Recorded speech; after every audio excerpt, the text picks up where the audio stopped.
Assalamualaikum students, welcome to Empower Academy and you are watching easy tutorial. बिस्मिल्लाहिर्रहमानिर्रहीम। अस्सलाम वालेकुम students. आज के लेक्चर में हम ई कैट के पेपर को डिस्कस करेंगे जो 2019 में आ चुका है। मैथ के पोर्शन में टोटल 30 एमसीक्यूज बनते हैं। आज हम 30 एमसीक्यूज को सोल्व करेंगे। तो स्टूडेंट्स 2019 में ई कैट में जो 30 एमसीक्यूज बने हैं, पहला एमसीक्यूज क्या था, which of the following is rational number. तो students chapter number 1 number system में डेसिमल रिप्रेजेंटेशन है रेशनल और इरेशनल नंबर की। वो कुछ यूं है कि इसमें 2 टाइप्स होती है, टर्मिनेटिंग एंड नॉन टर्मिनेटिंग। और नॉन टर्मिनेटिंग में भी 2 टाइप्स हैं, further non terminating recurring and non terminating non recurring.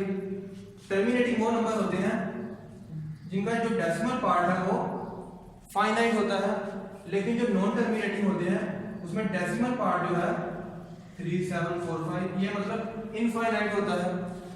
इसकी 2 टाइप्स हैं, नॉन टर्मिनेटिंग रिकरिंग।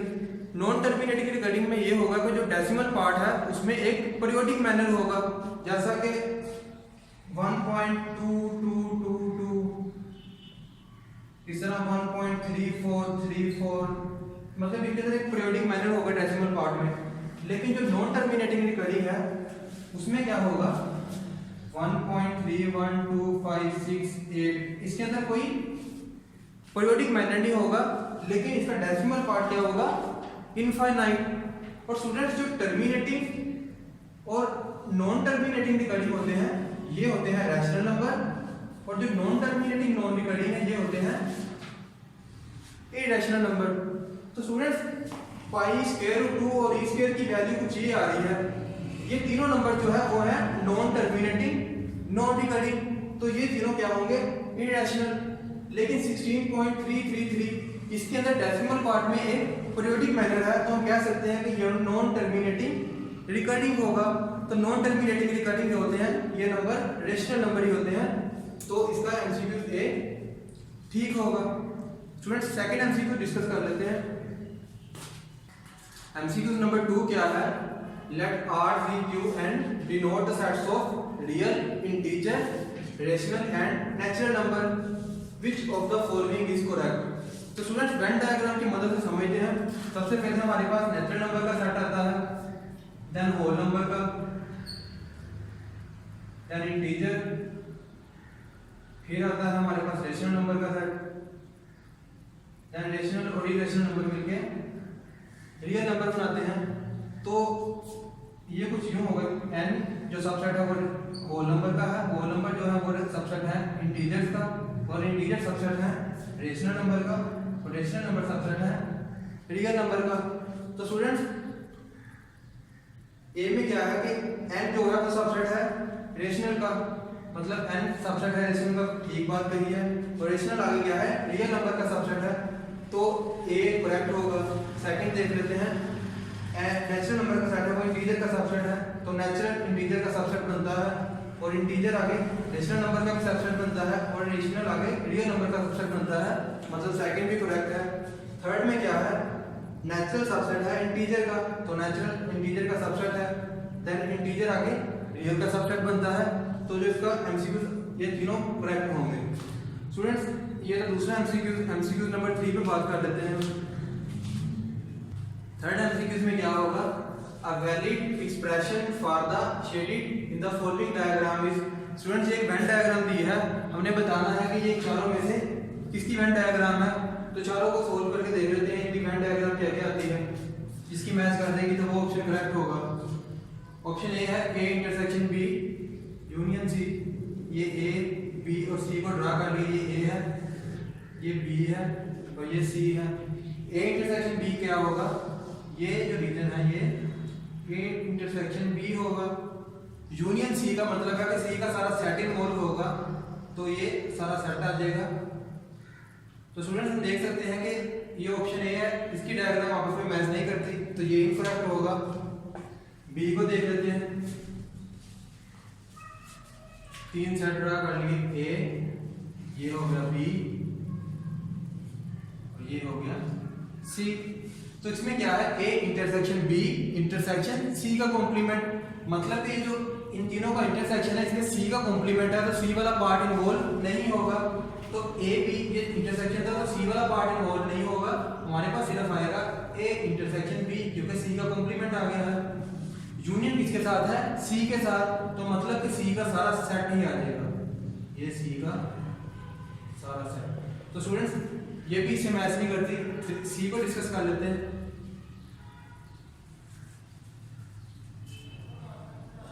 सी में क्या है?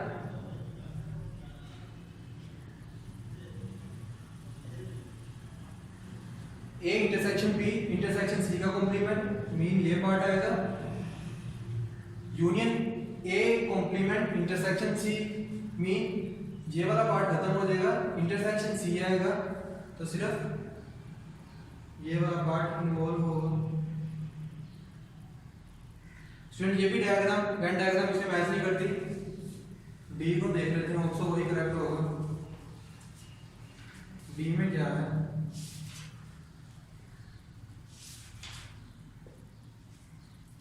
A intersection B intersection C का कॉम्प्लीमेंट मीन सिर्फ ए इंटरसेक्शन बी का ये वाला पार्ट आएगा, क्योंकि सी का कॉम्प्लीमेंट है, ये इन्वॉल्व नहीं होगा।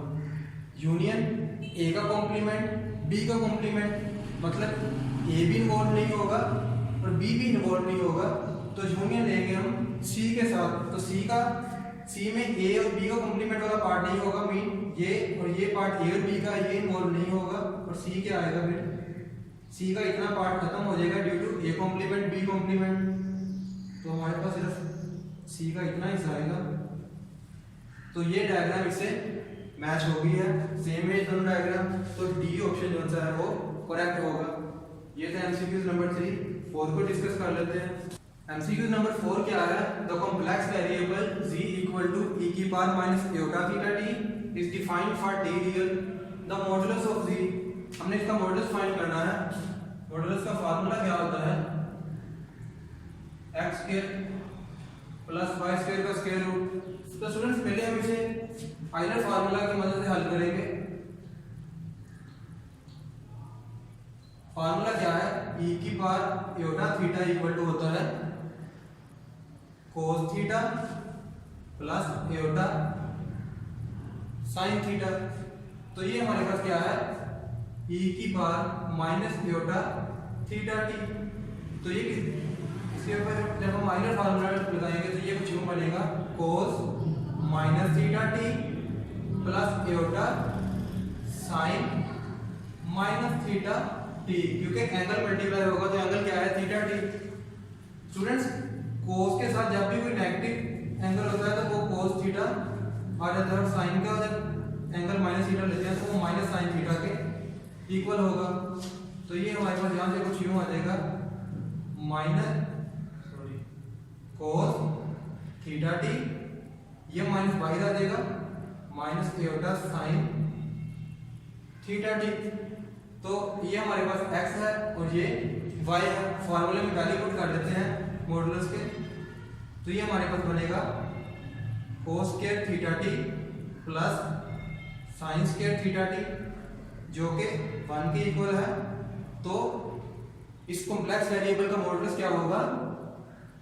1। स्टूडेंट्स ये था एमसीक्यू नंबर 4। एमसीक्यू 5 को डिस्कस करते हैं। एमसीक्यू 5 क्या है? Which of the following set of ordered pair is different from other? तो स्टूडेंट ये जो पॉइंट है जब इनको हम कार्टेशियन प्लेन पे ड्रा करते हैं तो जो पहली वैल्यू होती है वो x को रिप्रेजेंट करती है और सेकंड वैल्यू y को। तो हम देखते हैं कि ऑप्शन ए में x की वैल्यू क्या है?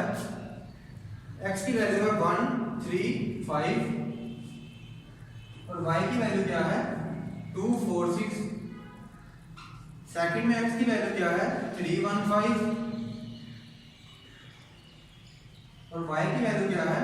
4 2 6। थर्ड में x की वैल्यू क्या है? 1 4 5 और y की वैल्यू क्या है? 2 3 6। फोर्थ में x की वैल्यू क्या है? 5 3 1 और y की वैल्यू है 6 4 2। तो स्टूडेंट आप देख सकते हैं ये और ये बिल्कुल सिमिलर है, इसमें x की वैल्यू सेम है लेकिन इस केस में x की वैल्यू क्या है 145, जो कि बाकी तीनों से डिफरेंट है। तो मीन के जो सी ऑप्शन है ये बाकी तीनों से डिफरेंट है। नेक्स्ट एमसीक्यू पे बात कर लेते हैं। एमसीक्यू नंबर 6 और 7 जो है वो हम स्टेटमेंट की मदद से सोल्व करेंगे। स्टेटमेंट क्या है? Following two questions relate to a system of linear homogeneous equation expressed as matrix form as follows. तो स्टूडेंट्स ये हमारे पास क्या है? System of linear homogeneous equation. इसकी मदद से हम एमसीक्यू नंबर 6 और 7 को सोल्व करेंगे। एमसीक्यू नंबर 6 क्या है? इसमें हमने मैट्रिक्स का रैंक फाइंड करना है। रैंक की डेफिनेशन क्या है कि जब हम किसी भी मैट्रिक्स को उसकी रिड्यूस एचेलॉन फॉर्म में कन्वर्ट करते हैं तो हमारे पास जितनी भी नॉन जीरो रो होंगी वो उस मैट्रिक्स का रैंक होगा। तो रिड्यूस एचेलॉन फॉर्म कैसे बनती है? हम देखेंगे कि रो 1 में पहली नॉन जीरो एंट्री कौन सी है, तो वो 1 बनती है। इसके नीचे हम क्या बनाएंगे? 0 0। रो 2 में तो 0 है लेकिन रो 3 में 1 है, तो रो 3 में यहाँ 0 बनाने के लिए हम रो 1 में माइनस करेंगे, रो 3 माइनस रो 1। तो हमारे पास कुछ यूं आएगा 1 0 0 0 1 0। रो 3 में रो 1 को माइनस करेंगे तो हमारे पास आएगा 0 1 0। देन स्टूडेंट्स जो सेकंड रो में नॉन जीरो एंट्री होगी वो बनती है 1। इसके ऊपर और नीचे हम 0 बनाएंगे। ऊपर तो ऑलरेडी 0 है और नीचे क्या है? 1। तो यहाँ 0 बनाने के लिए हम क्या करेंगे? रो 3 में से इस रो 2 को माइनस कर देंगे। हमारे पास क्या बनेगा? 1 0 0 0 1 0 0 0 0। तो स्टूडेंट्स ये रिड्यूस एचेलॉन फॉर्म में आ गया है। उसके बाद हम देख सकते हैं कि जो पहली दो रो हैं ये इसमें 1 1 मतलब कि ये नॉन जीरो नहीं है, और थर्ड रो जो है वो सारी 0 हो गई है। तो मैंने आपको बोला था कि रैंक क्या होता है कि जब हम किसी भी मैट्रिक्स को रिड्यूस एचेलॉन फॉर्म में कन्वर्ट करते हैं तो जितनी नॉन जीरो रोज आती हैं वो उसका रैंक होता है। तो ये 2 नॉन जीरो रो आई हैं, इसका रैंक क्या होगा? 2। इसकी एमसीक्यू नंबर 7 को डिस्कस कर लेते हैं। एमसीक्यू नंबर 7 में है how many solution does the system have infinity 4 2 and 1। तो student system of linear homogeneous equation में अगर तो हमारा डिटरमिनेंट नॉट इक्वल टू 0 हो तो हमारे पास एक यूनिक सॉल्यूशन आएगा, लेकिन अगर डिटरमिनेंट इक्वल टू 0 आ जाए तो उसके इनफाइनाइट मैनी सॉल्यूशंस होते हैं। तो इसका इस मैट्रिक्स का हम डिटरमिनेंट फाइंड करेंगे। डिटरमिनेंट कुछ यूं होगा इसका, सपोज ये मैट्रिक्स A है तो इसका डिटरमिनेंट क्या होगा? 1। जब हम इसे रो 1 के अकॉर्डिंग करेंगे तो ये हमारा 0 बन जाएगा। डिटरमिनेंट क्या आएगा यहाँ से? तो ये 0 के इक्वल होगा। तो मीन कि इस मैट्रिक्स का जो डिटरमिनेंट है वो इक्वल टू 0 है। तो system of linear homogeneous equation में अगर डिटरमिनेंट 0 आ जाए तो उसके इनफाइनाइट सॉल्यूशंस होंगे। तो स्टूडेंट्स इसके दो पार्ट थे, स्टेटमेंट से हमने सोल्व किए। अब एमसीक्यू नंबर 8 को देख लेते हैं।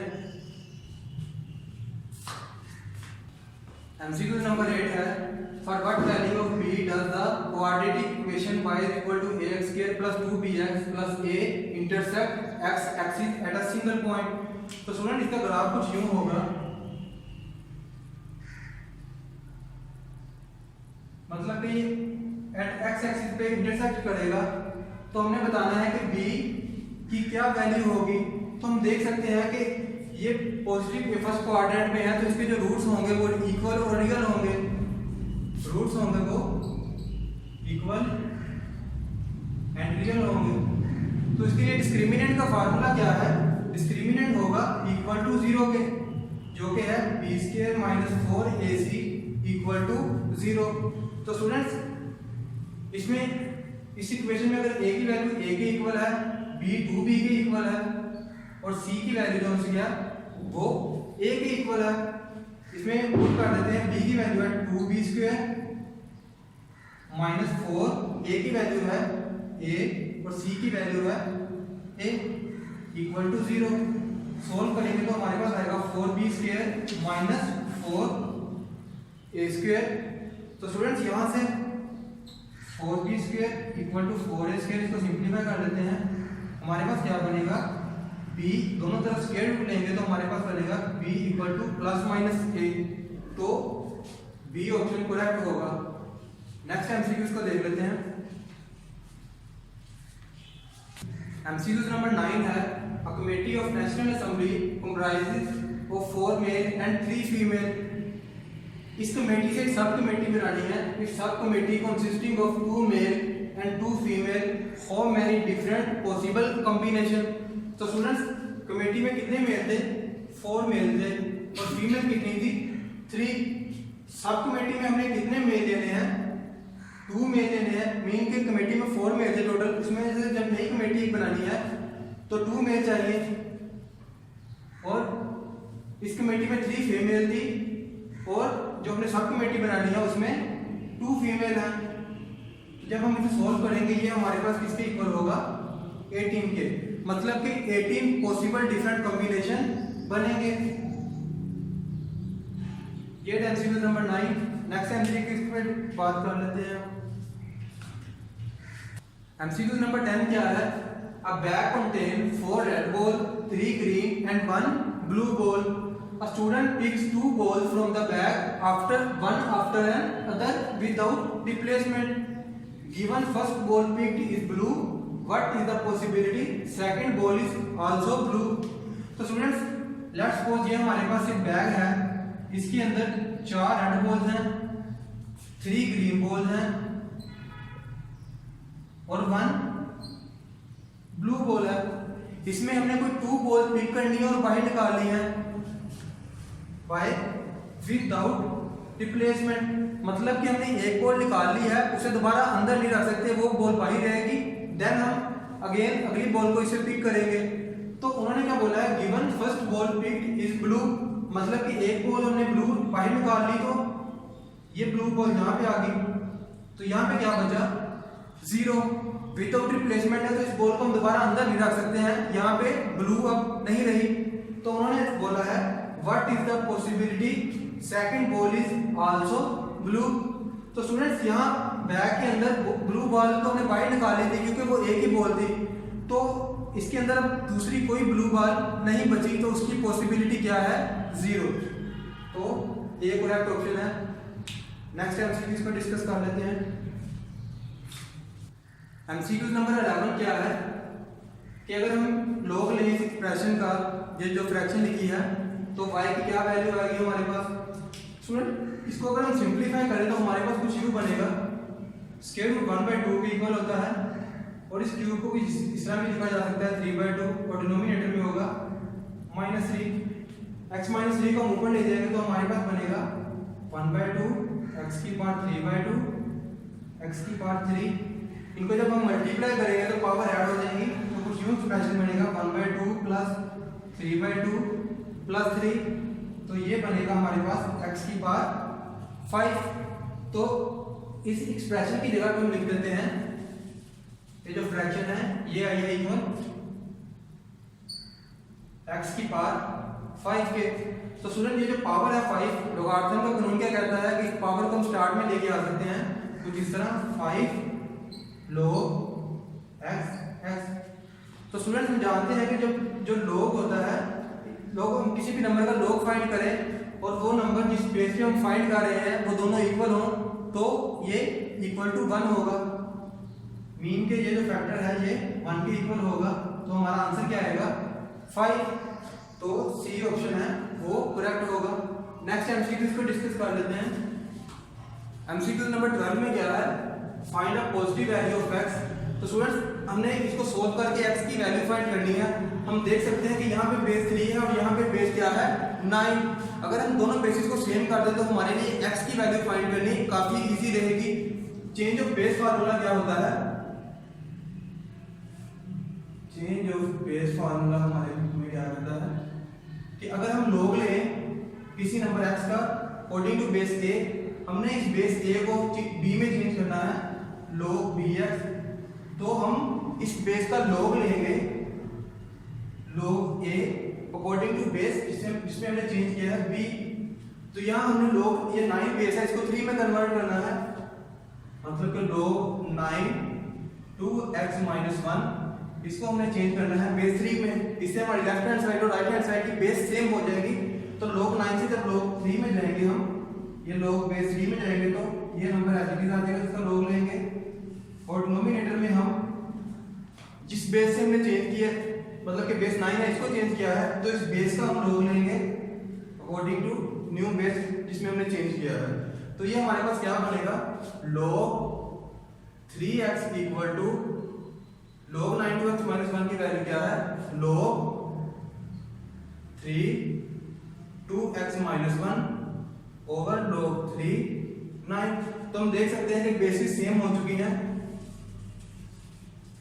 इसको थोड़ा सिंप्लीफाई कर लेते हैं, log 3x multiply log 3 9 equal to log 3 2x minus 1। तो हम देख सकते हैं कि log 3 9 को जब सिंप्लीफाई करेंगे, 9 को हम 3 के स्क्वायर में लिख सकते हैं। लोगारिथम का कानून में क्या कहता है कि पावर को हम स्टार्ट में लेके आ सकते हैं, 2 log 3 3। स्टूडेंट जहां हम log 3 का लोगारिथम लेंगे तो उसकी बेस भी 3 है, तो ये होगा इक्वल टू 1, हमारे पास आंसर आएगा 2। तो हम इसको सिंपल लिख सकते हैं 2 log 3x equal to log 3 2x minus 1। ये 2 को हम x की पावर में लेके जा सकते हैं, log 3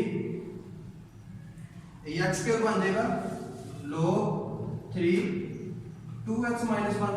तो स्टूडेंट्स अगर हम दोनों तरफ एंटी लॉग ले लें तो ये log हमारे पास खत्म हो जाएगा ड्यू टू एंटी लॉग। तो क्या बनेगा, x square equal to 2x minus 1। इस इक्वेशन को सिंप्लीफाई कर लेते हैं तो हमारे पास क्या आंसर आएगा, x square minus 2x plus 1। यहां से हमारे पास आंसर आएगा x minus 1 minus x minus 1। तो हमारी जो वैल्यू आएगी वो होगी 1, दो वैल्यू आएंगी 1 1 ही आएंगी। तो जो बी ऑप्शन है ये करेक्ट होगा। नेक्स्ट एमसीक्यू को डिस्कस कर लेते हैं। 13 एमसीक्यू में क्या बताया गया है, a function f of x equal to sin angle है 2x plus theta at what value of x, x एक रेडियन में होगा, is f of x equal to 0। मतलब कि हमने इस फंक्शन को 0 करना है, तो हमने x की किस वैल्यू पे इस फंक्शन को हम 0 कर सकते हैं। स्टूडेंट्स हमें पता है कि जो sin का फंक्शन है वो मल्टीपल ऑफ पाई में हमेशा मल्टीपल ऑफ पाई में हमें 0 आंसर देता है। स्टूडेंट्स अगर हम इस एंगल को 2x ये प्लस थीटा है इक्वल ले लें मल्टीपल ऑफ पाई के, k की कोई भी वैल्यू हो सकती है 1 2 3, और ये साथ में k की वैल्यू 0 1 2 3 कुछ भी हो सकती है, क्योंकि हमें पता है कि जब साइन पाई कौन सा होता है या पाई का कोई मल्टीपल भी आ जाए तो साइन की वैल्यू हमेशा 0 होती है। तो यहाँ कंडीशन भी क्या दी है कि ये फंक्शन 0 होना चाहिए, और फंक्शन है किसका है, बेसिकली साइन का। तो हमने ये जो एंगल है 2x प्लस थीटा इसको इक्वल ले लिया है k पाई के, क्योंकि हमें पता है कि जो मल्टीपल ऑफ पाई है वहां पे साइन 0 होता है। इसको यहाँ हमें x की वैल्यू फाइंड करनी है, तो थीटा को इस तरफ ले आते हैं, k pi minus theta equal to 2x। तो यहाँ से हमारे पास x की वैल्यू आएगी k pi minus theta over 2। तो करेक्ट ऑप्शन होगा डी। 13 एमसीक्यू सोल्व हो गया है। एमसीक्यू नंबर 14 क्या है, which of the following function is non continuous. तो पहला ऑप्शन है cos थीटा। cos थीटा का ग्राफ कुछ यूं बनता है,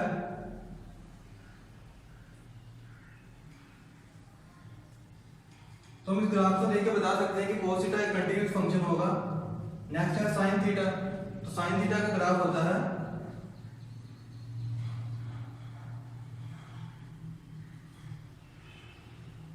तो स्टूडेंट्स sin थीटा भी एक कंटिन्यूअस फंक्शन होगा क्योंकि इसमें कहीं भी ब्रेक नहीं है। लेकिन नेक्स्ट ऑप्शन है secant थीटा। तो secant थीटा का ग्राफ क्या होगा, secant थीटा का ग्राफ कुछ यूं बनता है। तो स्टूडेंट्स हम देख के बता सकते हैं कि इन दोनों के बीच ब्रेक है, ये कंटिन्यूअस फंक्शन नहीं है, तो सही ऑप्शन जो है वो सी होगा।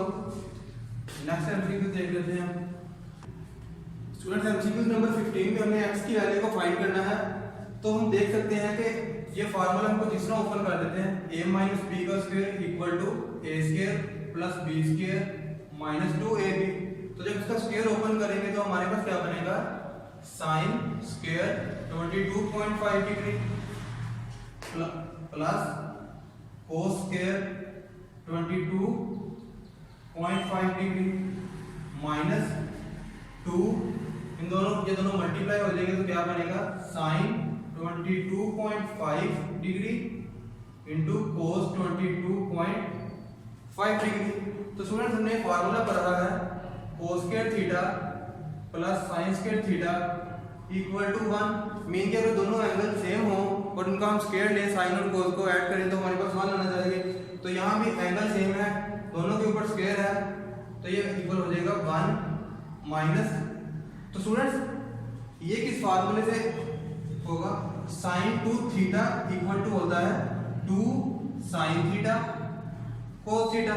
तो ये एक्सप्रेशन कुछ इस फॉर्म में है, इसको हम इसमें कैसे लिखेंगे, साइन 2 थीटा क्या है 22.5 डिग्री, 2 को जब 22.5 से मल्टीप्लाई करेंगे तो हमारे पास बनेगा साइन 45। तो ये जो एक्सप्रेशन है ये साइन 45 के इक्वल होगा इस फार्मूले की मदद से सोल्व करके।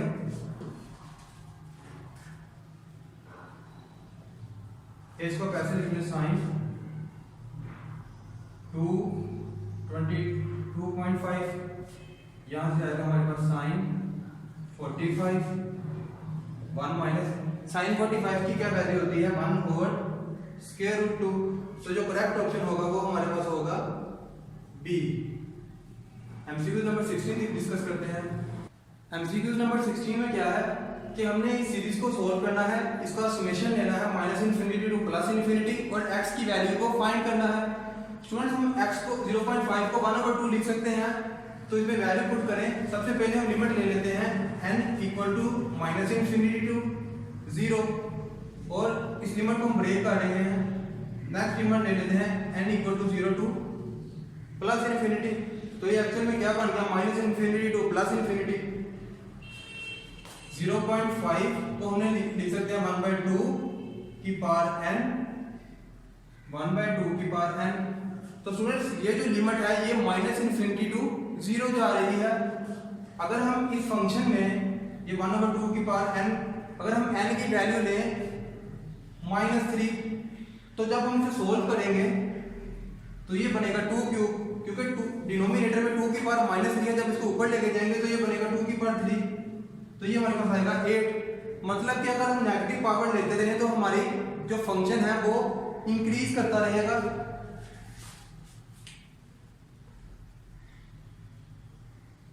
क्योंकि डिनोमिनेटर में 2 है, ऊपर जितनी बड़ी पावर हम करते रहे माइनस में माइनस पावर लेते रहेंगे तो वो नंबर की जब हम पावर लेंगे तो हमारे पास एक इंक्रीजिंग वैल्यू आएगी, जिसे हम कह सकते हैं कि ये मतलब इन्फिनिटी तक जाएगा। तो ये रिवर्स निकाल रहा है।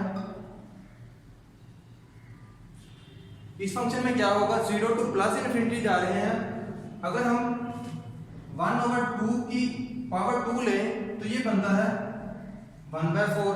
लेकिन वहां पे जब हमने -2 पावर ली थी तो वो 8 आया था, लेकिन 1/4 जो सा है वो 8 से बहुत स्मॉल है। तो मतलब कि ये जो फंक्शन है ये हमारे पास क्या कर रहा है, डिक्रीज, इसकी वैल्यू डिक्रीज हो के 1 को अप्रोच करेगी। तो मतलब कि ये हमारे पास क्या कर रहा है, कन्वर्ज कर रहा है। ये जो फंक्शन ये इन्फिनिटी को अप्रोच करेगा और ये डिक्रीज हो रहा है तो ये 1 को अप्रोच करेगा। तो स्टूडेंट्स हम जानते हैं कि ये इंक्रीज कर रहा है और ये डिक्रीज कर रहा है।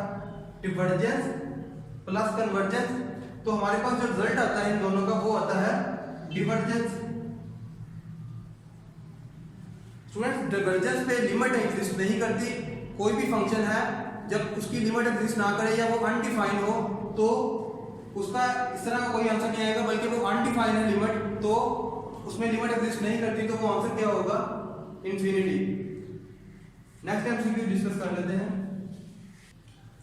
17 एमसीक्यू है, if dy/dt equal to -y which of the following is true. तो स्टूडेंट्स y की वैल्यू फाइंड की है, इसमें हम बताएंगे कि y की ट्रू वैल्यू कौन सी है। यहाँ पे y का डेरिवेटिव है, इंटीग्रेशन लेंगे तो हमारे पास y से डेरिवेटिव खत्म हो जाएगा, y की वैल्यू आ जाएगी। तो इंटीग्रेशन ले लेते हैं इसकी, dy/dt इक्वल टू -y। इस y को इस तरफ ले लेते हैं 1 over by dy minus dt, दोनों तरफ इंटीग्रेशन लेंगे तो ये हमारे पास क्या बनेगा log y minus t plus c। अगर हम दोनों साइड का एक्सपोनेंट ले लें e log y e की पावर माइनस t प्लस c, तो ये e log से खत्म होकर 1 आ जाएगा तो ये सिंपल y बचेगा और इस साइड में होगा e की पावर माइनस t डॉट e की पावर c, तो ये हमारे पास आ जाएगा c e की पावर माइनस t। तो करेक्ट ऑप्शन होगा हमारे पास बी। नेक्स्ट एमसीक्यू डिस्कस करते हैं। एमसीक्यू नंबर 18 है if y is equal to x का मोड, मतलब कि ये जो x मोड है ये एक मॉडुलस फंक्शन है हमारे पास। Then which of the following is true. तो स्टूडेंट हम जानते हैं कि जो मॉडुलस फंक्शन है जब हम इसकी लिमिट लेंगे, इस लिमिट को ब्रेक करेंगे, -1 को 0 लेंगे तो हमारे पास ये जो मॉडुलस फंक्शन की वैल्यू होगी वो कुछ ये होगी माइनस आएगी, हमारे पास माइनस आएगा -1 to 0 x dt। और जब इसकी लिमिट हम लेंगे 0 to 1 तो हमारे पास एक पॉजिटिव वैल्यू आएगी -1 0 to 1 x dt। तो इन दोनों को अगर हम ऐड करें ये लिमिट -1 to 0 और 0 to 1 को, तो हमारे पास जो करेक्ट ऑप्शन बनता है वो है सी, क्योंकि 0 to 1 पॉजिटिव वैल्यू आ रही है और -1 to 0 हमारे पास नेगेटिव वैल्यू आ रही है।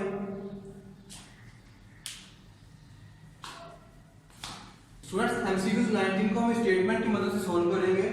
अ सर्कल ऑफ रेडियस 1, मतलब कि एक यूनिट सर्कल है हमारे पास सेंटर्ड एट कोऑर्डिनेट z0, जिसका सेंटर z0 है, intersect a straight line at two coordinate c and d as shown in figure. The figure is not shown to scale. तो क्या बताया गया है if w equal to -3। Student ये जो w point है ये y एक्सिस के ऊपर है, तो यहाँ पे जो x एक्सिस है वो 0 होगा, तो ये हमारे पास क्या आएगा point 0 -3 and z equal to 4, तो हमारा सेंटर क्या बनेगा 4 0। तो हमने बताना है the equation of circle and straight line. तो स्टूडेंट्स ये जो करेक्ट ऑप्शन था इसका मैंने वो लिखा है क्योंकि यहाँ पे इतनी स्पेस नहीं थी लिखने के लिए। तो हम देखते हैं कि सर्कल और लाइन की इक्वेशन ये इसके अकॉर्डिंग क्यों है, इस सर्कल के अकॉर्डिंग क्यों है, तो सोल्व करके देख लेते हैं। स्टूडेंट्स जो हमारे पास ये जो सर्कल है इसका सेंटर होता है -g -f। Equation of tangent होती है x² + y² + 2gx + 2fy + c = 0। तो यहाँ से हम g और f की वैल्यू इजीली फाइंड कर सकते हैं इस इक्वेशन को इस सर्कल की इक्वेशन से कंपेयर करके। तो फॉर g क्या करेंगे, हम x के कोफिशिएंट को कंपेयर करेंगे, दोनों के x के कोफिशिएंट को कंपेयर करेंगे तो हमारे पास क्या आएगा -8 = 2g। तो g की वैल्यू क्या आएगी -4 और सेंटर होता है -g, तो माइनस को जब हम मल्टीप्लाई करेंगे तो ये हमारे पास बनेगा 4, तो मीन के 4 ये ठीक आया है। अब 0 कैसे आएगा, 4 0 सेंटर है। स्टूडेंट्स इस इक्वेशन में y का कोफिशिएंट नहीं है और यहाँ पे क्या है y 2f, तो मीन इस इक्वेशन में y का कोफिशिएंट है ही नहीं, तो ये होगा 2y 2f। यहाँ पे y का y है ही नहीं तो वो होगा 0, तो यहाँ से हमारे पास f की वैल्यू क्या आएगी 0 और -f की वैल्यू भी होगी 0। तो इस मीन के इस इक्वेशन का जो सेंटर है वो बन रहा है 4 0 और इस सर्कल का जो सेंटर है वो भी क्या है 4 0। तो ये सर्कल की इक्वेशन ही बनेगी, इसी सर्कल की होगी। अब लाइन की इक्वेशन को देख लेते हैं।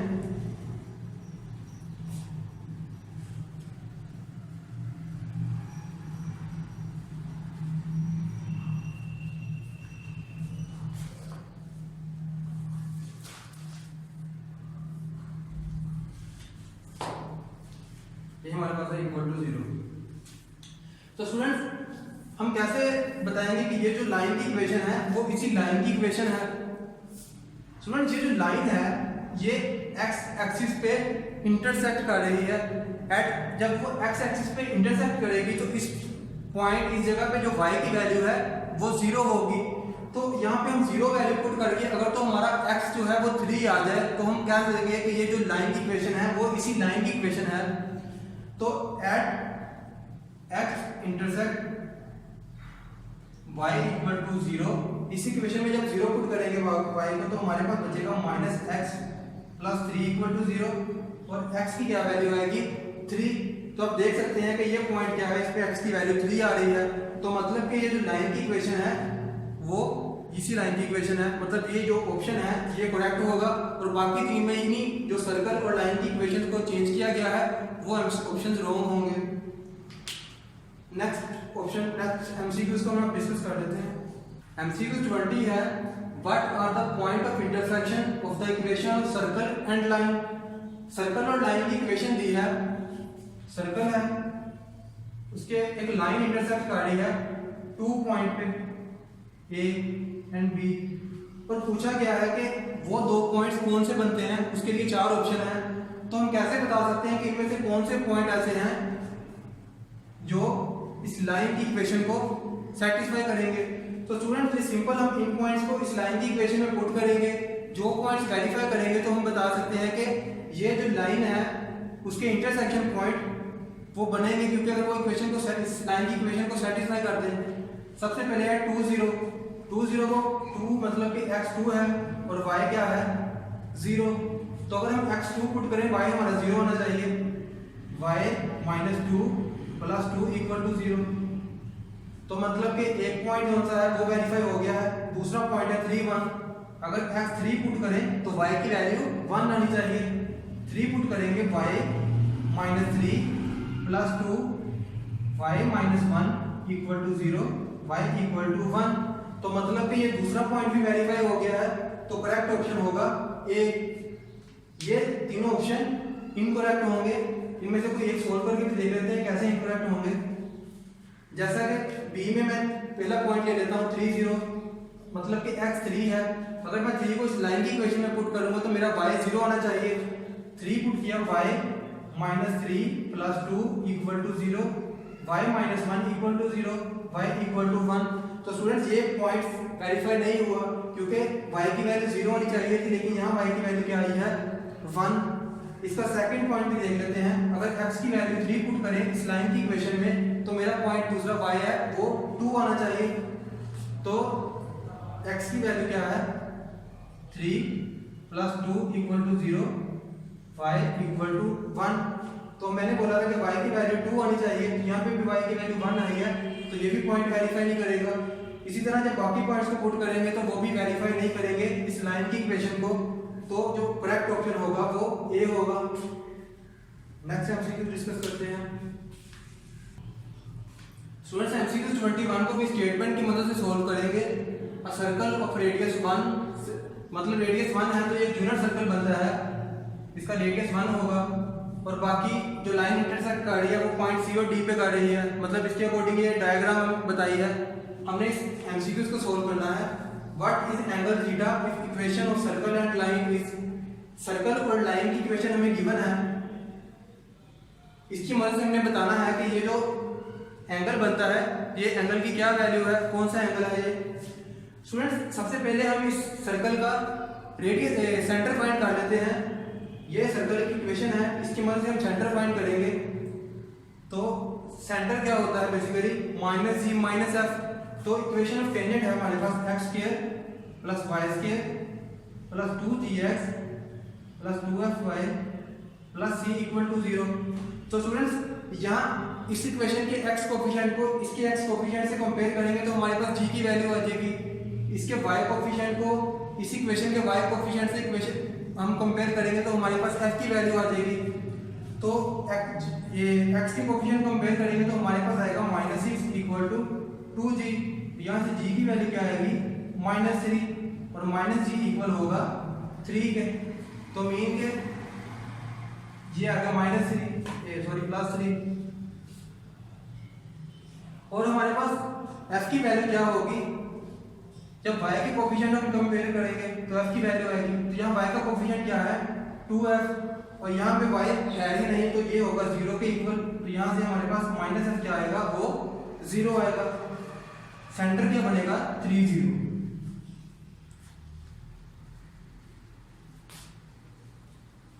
स्टूडेंट ये एक बात समझने वाली है कि इस सर्कल का जो सेंटर है वो एक्स एक्सिस के ऊपर है, एक्स एक्सिस के ऊपर है तो y 0 हो गया, और x की वैल्यू क्या है 3, मतलब कि ओरिजिन से 3 यूनिट मूव किया है हमने, तो ये सेंटर बना है।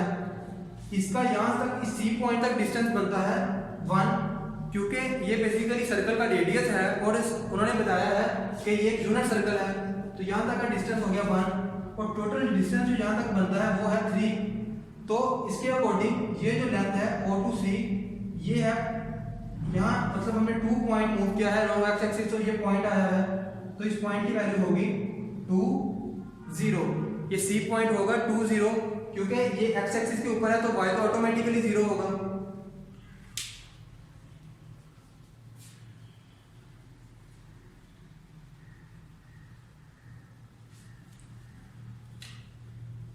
स्टूडेंट्स हमारे पास एक पॉइंट है D और C है, ये लेंथ भी हमें पता है 1 है और ये भी लेंथ पता है 1 है।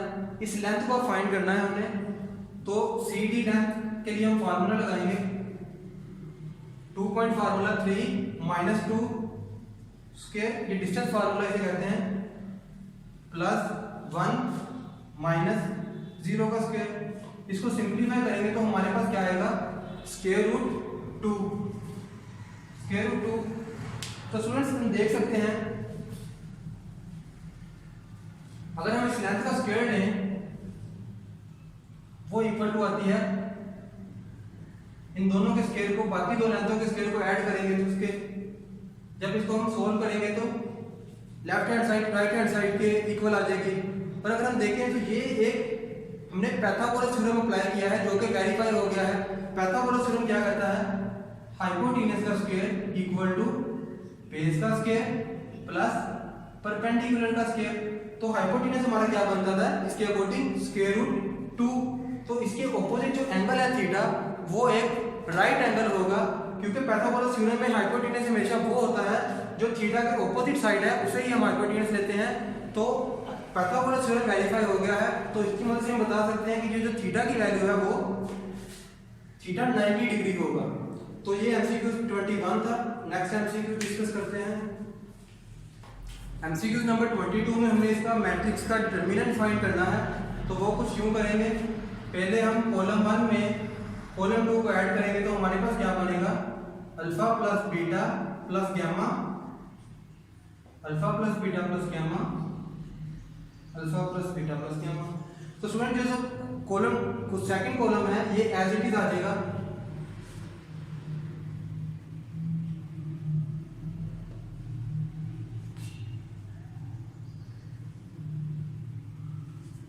Alpha plus beta plus gamma ये इक्वल टू होता है 1 के।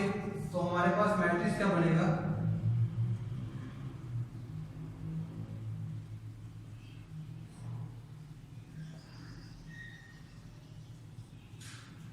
तो स्टूडेंट्स आप देख सकते हैं कि यहाँ पे जो 2 कॉलम है वो आइडेंटिकल है, मतलब कि वो सेम कॉलम है।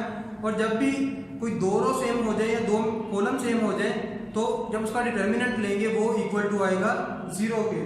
तो जो करेक्ट ऑप्शन होगा वो होगा ए।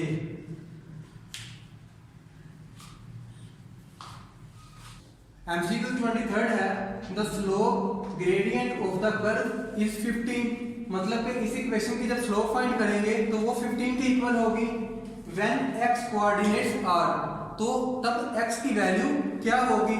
तो स्टूडेंट्स इसका जब हम इसकी स्लोप फाइंड करेंगे तो सिंपल इसका डेरिवेटिव लेंगे तो हमारे पास स्लोप आ जाएगी, और वो स्लोप इसके इक्वल होगी 15 के इक्वल होगी। मतलब कि अगर हम इसका डेरिवेटिव फाइंड करेंगे इसकी इक्वेशन का तो वो 15 के इक्वल आएगा। तो इस इक्वेशन को सिंपलीफाई करके हमें x के कोऑर्डिनेट्स बताने हैं क्या क्या बनते हैं।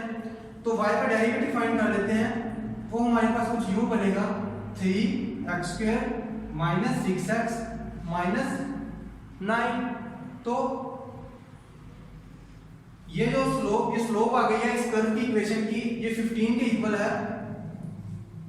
इसको हम कुछ यूं लिख सकते हैं, 3x² minus 6x minus 9 equal to 15। ये कर्व की स्लोप है जो कि 15 के इक्वल है। अब हमें बताना है व्हेन x कोऑर्डिनेट्स आर, तो x के कोऑर्डिनेट्स फाइंड करेंगे इसको सिंपलीफाई करके 3x² minus 6x minus 9 minus 15 equal to 0। तो ये बनेगा 24 इक्वल टू 0। यहाँ से 3 को कॉमन ले लेंगे, x² minus 2x minus 8 equal to 0। तो 3 इधर आके मल्टीप्लाई होगा तो 0 हो जाएगा। इसके फिर बना लेते हैं x² minus 4x plus 2x minus 8 equal to 0। x को कॉमन ले लेंगे इधर से और ये 2 कॉमन ले लिया, हमारे पास आया। हमारे पास यहाँ x की दो वैल्यू आएंगी, x plus 2 x minus 4 equal to 0। तो x की पहली वैल्यू होगी -2 और सेकंड वैल्यू होगी +4। तो जो करेक्ट ऑप्शन है बनता है वो C है। स्टूडेंट्स MCQ 24 और 25 स्टेटमेंट की मदद से हम सोल्व करेंगे। स्टेटमेंट क्या है? A piecewise continuous function x3 is shown in figure, answer the following questions. तो 24 MCQ है, what is the value of, हमें इस फंक्शन की इंटीग्रेशन करनी है। लिमिट क्या दी है? 0 to 4। तो स्टूडेंट्स इंटीग्रेशन बेसिकली होती क्या है? Area under the curve. तो मतलब हमें ये टोटल एरिया फाइंड करना है, कितना बनता है। हम देख सकते हैं कि इतना जो पार्ट है ये है ट्राइंगल, देन इतना जो पार्ट है ये हिस्सा बनता है हमारे पास स्क्वायर, अगेन ट्राइंगल होगी और ये भी ट्राइंगल होगी। तो जो ट्राइंगल का एरिया फाइंड करते थे हम, उसके लिए फार्मूला क्या होता था?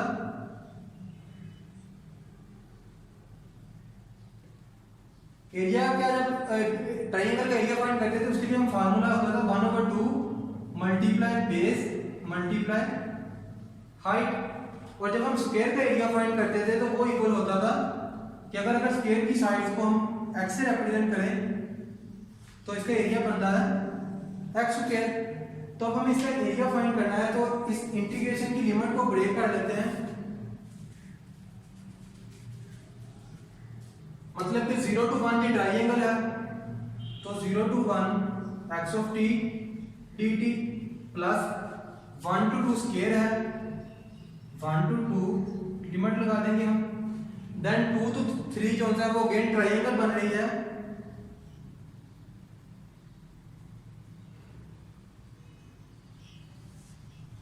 स्टूडेंट्स 3 to 4 अगेन ट्राइंगल बनेगी, लेकिन ये x एक्सिस के बिलो है तो माइनस हो जाएगा। माइनस लिमिट क्या है? 3 to 4 x of t dt। Students इसे सोल्व करेंगे, x ऑफ t dt, जब ये ट्राइंगल है तो ट्राइंगल का एरिया क्या होता है? 1/2 बेस मल्टीप्लाई हाइट। बेस क्या है? 1 और हाइट क्या है? 1। तो ये एक्सप्रेशन किसके इक्वल आएगा? इसको हम इधर लिख देते हैं, ये आएगा हमारे पास इक्वल 1/2 1 प्लस, अब हमने स्क्वायर का एरिया फाइंड करना है। स्क्वायर का फार्मूला फाइंड के लिए, स्क्वायर के एरिया के लिए फार्मूला था x²।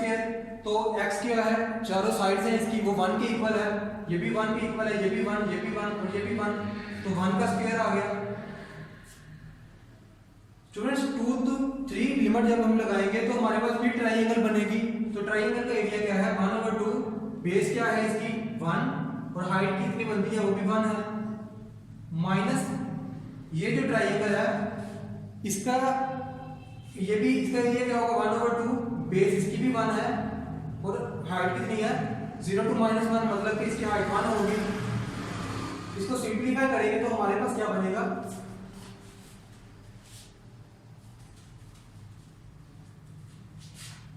(1/2 + 1 + 1/2 - 1/2). तो स्टूडेंट्स ये इसे कैंसिल हो जाएगा, हमारे पास क्या बचेगा? 3/2 जो कि 1.5 के इक्वल होगा। तो करेक्ट ऑप्शन है सी। इसी का 25 MCQ डिस्कस कर लेते हैं। स्टूडेंट 25th MCQ में भी हमने इसी स्टेटमेंट को यूज करके सोल्व करना है। If y of t equal to dx/dt, which of the following statement is correct? Option A क्या है? y जब x की वैल्यू 1.5 हो तो हमारे पास किसके इक्वल आना चाहिए? 1 के इक्वल। तो तो स्टूडेंट्स x की वैल्यू 1.5 इस पॉइंट पे होगी, इस पॉइंट पे हमारा y क्या आना चाहिए, 1 आना चाहिए। तो मतलब कि हमारा y 1 आ रहा है इस फिगर में। देन y में जब हम x की वैल्यू 3 लें तो y हमारा 0 होना चाहिए। तो यहाँ जब x की वैल्यू 3 थी तो इस पॉइंट पे y क्या है, 0। तो मतलब कि ये ऑप्शन करेक्ट होगा। नेक्स्ट डिस्कस कर लेते हैं कि ये रॉन्ग कैसे हैं। जब हम x 1.5 होगा तो y 1 होगा, तो ये भी करेक्ट है। लेकिन जब हम x की वैल्यू लेंगे 3 तो y की वैल्यू क्या आ रही है, -1। तो इस पॉइंट पे y की वैल्यू 0 है, -1 नहीं है। ये जो पॉइंट ये जो है ये गलत हो गया। इसी तरह इसमें ये रॉन्ग होगा और y3 0 ये करेक्ट होगा। लेकिन ओवरऑल दोनों करेक्ट होने चाहिए। y1 - 5 ये भी इनकरेक्ट है। और y3 पे हमने देखा कि जब हम x की वैल्यू 3 लेते हैं y की वैल्यू 0 आएगी, तो यहाँ -1 लिखी है, ये भी इनकरेक्ट है। तो करेक्ट ऑप्शन होगा ए, जिसमें ये दोनों पॉइंट्स वेरीफाई करें, हमारे दोनों कंडीशन वेरीफाई करें। नेक्स्ट एमसीक्यू डिस्कस करते हैं। 26 एमसीक्यूज है। The minimum value of function for feasible region. Student इस फंक्शन की हमें मिनिमम वैल्यू फाइंड करनी है। इस इक्वेशन को, इस फंक्शन को सिंपलीफाई करेंगे तो हमारे पास क्या बनेगा, x² + 1 - 2x - 2। ये फंक्शन y के इक्वल है, y = x² - 2x - 1। तो स्टूडेंट्स इस फंक्शन की हमने मिनिमम वैल्यू फाइंड करनी है। मिनिमम वैल्यू के लिए ग्राफ कुछ यूं होता है, ये अपवर्ड ओपन होता है और इस पॉइंट पे हमारे पास मिनिमम वैल्यू आती है। हम देख लेते हैं, ये जो पॉइंट है यहाँ पे अगर हम इस फंक्शन का डेरिवेटिव लें तो डेरिवेटिव 0 आएगा। तो इस इक्वेशन का डेरिवेटिव लेके इसको 0 के इक्वल टू 0 करेंगे तो हमारे पास x की कोई वैल्यू आ जाएगी। उसके अकॉर्डिंग हम x को चेक करेंगे कि वो हमें इस फंक्शन की मिनिमम वैल्यू देगा या मैक्सिमम वैल्यू देगा। सोल्व करते हैं, इसका डेरिवेटिव लेंगे, उसे इक्वल टू 0 लेंगे तो हमारे पास x की वैल्यू आ जाएगी। इसका डेरिवेटिव क्या होगा, dy/dx इक्वल टू 2x - 2। तो यहां से हमारे पास x की वैल्यू क्या आएगी, 2/2 इक्वल टू 1, मतलब x हमारा 1 आएगा। अब हम चेक करेंगे कि x की जो वैल्यू 1 है ये हमें मिनिमम वैल्यू देगी इस फंक्शन की या मैक्सिमम वैल्यू देगी। उसके लिए इसका सेकंड डेरिवेटिव ले लेते हैं जो कि इक्वल होगा 2 के। 2 इज ग्रेटर देन 0, तो इट्स मीन कि जो x = 1 है, जब ये वैल्यू हम फंक्शन में पुट करेंगे तो हमारे पास इस फंक्शन की मिनिमम वैल्यू आएगी। तो x की वैल्यू 1 पुट करेंगे इस फंक्शन में, f(x) की वैल्यू 1 पुट करेंगे तो वैल्यू बनेगी 1 - 1² - 2। तो ये इक्वल आएगी -2 के। तो करेक्ट ऑप्शन कौन सा होगा, x = 1 पे हमारे पास मिनिमम वैल्यू क्या आ रही है, -2। तो ये -2 ही निकली। तो डी ऑप्शन जो होगा वो करेक्ट होगा। स्टूडेंट्स एमसीक्यू 27 है। इसमें हमें दो फंक्शन दिए हैं, दोनों फंक्शन ऑलमोस्ट सेम है, लेकिन इनकी जो कांस्टेंट टर्म है वो डिफरेंट है। पहले में a है और सेकंड में b है। तो हमने बताना है which of the following statement is correct. पहले में क्या है, दोनों फंक्शन की जो मिनिमम और मैक्सिमम वैल्यू है वो डिफरेंट है और स्टेशनरी पॉइंट भी डिफरेंस है। सेकंड ऑप्शन में जो दोनों की मिनिमम और मैक्सिमम वैल्यू है वो सेम है लेकिन स्टेशनरी पॉइंट भी सेम है। और थर्ड में मिनिमम और मैक्सिमम वैल्यू दोनों फंक्शन की डिफरेंट है और स्टेशनरी पॉइंट सेम है। और डी ऑप्शन है नन ऑफ दिस। तो स्टूडेंट्स इसके स्टेशनरी पॉइंट्स भी निकालेंगे और देखेंगे कि इनकी जो मिनिमम और मैक्सिमम वैल्यू है वो डिफरेंस है या सेम है। तो इसके अकॉर्डिंग हम वैल्यू फाइंड करके बता सकेंगे कि कौन सा ऑप्शन करेक्ट है। तो पहले फंक्शन f(1)x के लिए सोल्व कर लेते हैं। स्टूडेंट्स मिनिमम वैल्यू के लिए हमारे पास ग्राफ कुछ यूं बनता है, ये अपवर्ड ओपन होगा और ये जो पॉइंट होगा ये हमें मिनिमम वैल्यू देगा। और मैक्सिमम के लिए ये ग्राफ डाउनवर्ड ओपन होगा और ये जो पॉइंट होगा ये हमें मैक्सिमम वैल्यू देगा। अगर हम इस पॉइंट का डेरिवेटिव फाइंड करें तो ये एक कांस्टेंट पॉइंट है, इस पॉइंट पे डेरिवेटिव हमारा 0 होगा और इस फंक्शन का डेरिवेटिव जब 0 के इक्वल लेंगे तो वहां से हमारे पास x की वैल्यू फाइंड हो जाएगी। तो स्टूडेंट्स हम सपोज कर लेते हैं कि जो हमारा f(1)x है फंक्शन ये y1 के इक्वल है। तो y1 किसके इक्वल है, x³ / 3 - 2x² + 3x + a। इसका डेरिवेटिव लेंगे तो वो कुछ यूं आएगा x square minus 4x plus 3। इस डेरिवेटिव को जीरो के इक्वल लेंगे, क्योंकि ये जो पॉइंट होता है ये हमें इस जगह डेरिवेटिव जीरो होता है, तो इसको जीरो ले लेंगे डेरिवेटिव को, dy1/dx इक्वल टू जीरो। तो यहाँ से हमारे पास x की दो वैल्यू आएंगी माइनस 4x प्लस 3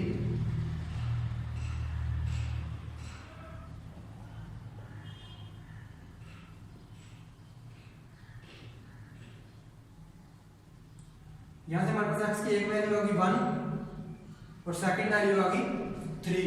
तो स्टूडेंट्स हम देखेंगे कि x की कौन सी वैल्यू हमें मिनिमम वैल्यू देगी इस फंक्शन की और कौन सी वैल्यू मैक्सिमम वैल्यू देगी इस फंक्शन की।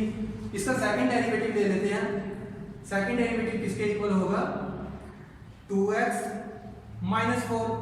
जब इसमें x की वैल्यू 1 पुट करेंगे तो हमारे पास ये आएगा -2 जो कि लेस देन 0 है। इट्स मीन के x इज इक्वल टू 1 पे हमें मैक्सिमम वैल्यू मिलेगी। x इक्वल टू 1 पे हमें इस फंक्शन की मैक्सिमम वैल्यू मिलेगी। इसी तरह जब हम इस फंक्शन में ये 3 पुट करेंगे तो हमारा आंसर आएगा 2 ग्रेटर देन 0 है। तो मीन के x इक्वल टू 3 पे हमें इस फंक्शन की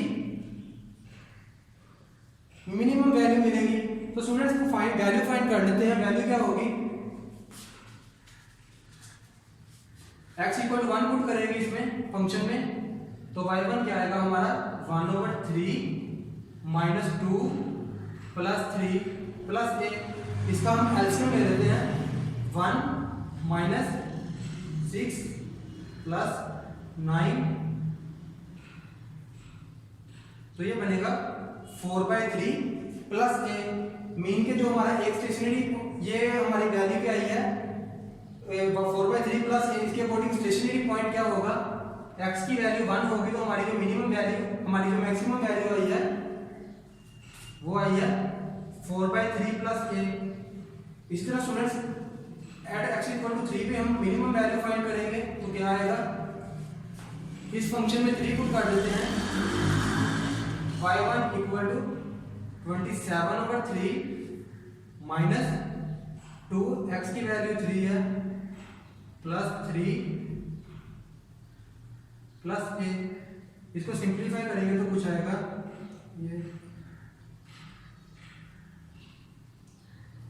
ये इससे कैंसिल हो जाएगा और हमारा y1 आएगा a। मीन की हमारी मिनिमम वैल्यू क्या आई है, वो आई है a। At x equal to 3 पे हमारी जो मिनिमम वैल्यू आई है इस फंक्शन की वो आई है a। इसी तरह स्टूडेंट्स जब हम सेकंड फंक्शन के लिए सोल्व करेंगे तो डिफरेंस कहाँ पे है, यहाँ पे b आएगा, लेकिन जब हम इसकी डेरिवेटिव इसका निकालेंगे तो b खत्म हो जाएगा, तो हमारी x की वैल्यू अगेन 1 और 3 आएंगी। जब उस 1 और 3 को हम इसमें पुट करेंगे तो हमारे पास इस a की जगह पे b का एक्सप्रेशन आएगा 1 4/3 प्लस b, और सेकंड आएगा इसकी ये होगी फंक्शन 2 की मैक्सिमम वैल्यू और ये होगी फंक्शन की मिनिमम वैल्यू। ये होगी मैक्सिमम वैल्यू और ये होगी सेकंड फंक्शन की मिनिमम वैल्यू। तो आप देख सकते हैं कि मैक्सिमम और मिनिमम वैल्यू भी डिफरेंट है और इनके स्टेशनरी पॉइंट भी डिफरेंट है, क्योंकि a और b इक्वल नहीं होंगे। a की कुछ और वैल्यू होगी और b की कुछ और वैल्यू होगी। लेट्स सपोज a 2 है और b 3 है। जब उसकी वैल्यू हम इसमें पुट करेंगे तो हमारे पास मिनिमम और मैक्सिमम वैल्यू भी डिफरेंट आएगी दोनों फंक्शंस की, और उसके अकॉर्डिंग जो स्टेशनरी पॉइंट बनेगा वो भी डिफरेंट होगा। तो ऑप्शन ए जो होगा वो करेक्ट होगा। MCQ 28 में क्या है, हमें एक फंक्शन गिवन दिया है और बताना है कि which of the following statement is correct. यानी कि पूछा गया है कि function has a local minimum value at x equal to 1 and local maximum value at x equal to 3। तो स्टूडेंट इसको सोल्व करेंगे तो हमारे पास x की दो वैल्यूज आएंगी, उसके अकॉर्डिंग हमें बताना होगा कि कौन सी वैल्यू मिनिमम वैल्यू देगी इस फंक्शन की और कौन सी x की वैल्यू इस फंक्शन की मैक्सिमम वैल्यू देगी। तो सोल्व कर लेते हैं। Let's suppose f of x equal to y है, तो इसका जब हम डेरिवेटिव लेंगे वो इक्वल आएगा x square minus 4x plus 3। तो स्टूडेंट्स ये जो स्टेशनरी पॉइंट होते हैं मैक्सिमम के लिए, ये मैक्सिमम पॉइंट है, ये मिनिमम पॉइंट है। तो स्टूडेंट्स यहाँ पे डेरिवेटिव होता है 0 के इक्वल, तो x की वैल्यू फाइंड करने के लिए इस पॉइंट पे हम डेरिवेटिव को 0 ले लेंगे। यहाँ से हमारे पास x की दो वैल्यू आ जाएंगी, x square minus 3x minus x plus 3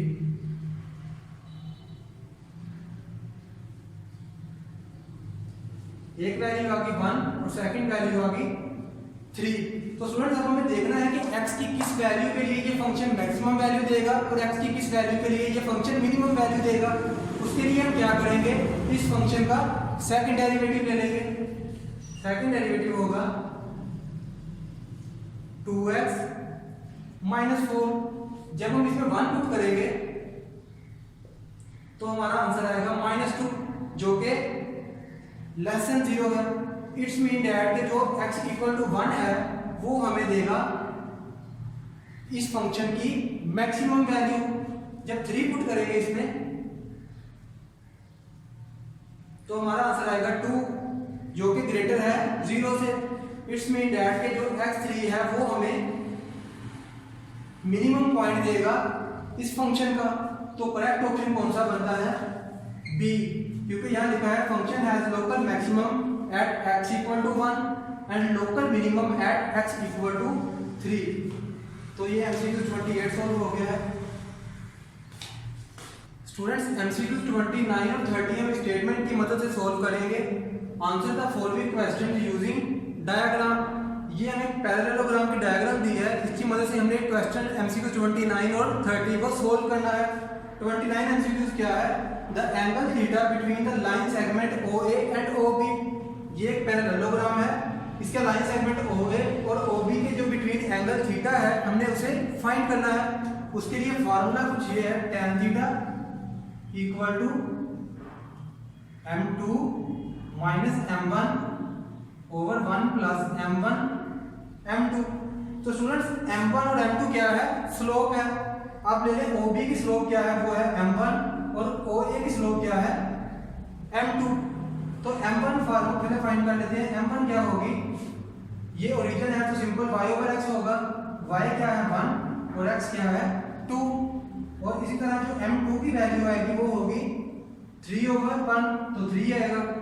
इसकी वैल्यू फार्मूले में पुट करते हैं, 3 माइनस 1/2 ओवर 1 प्लस ये बनेगा 3/2।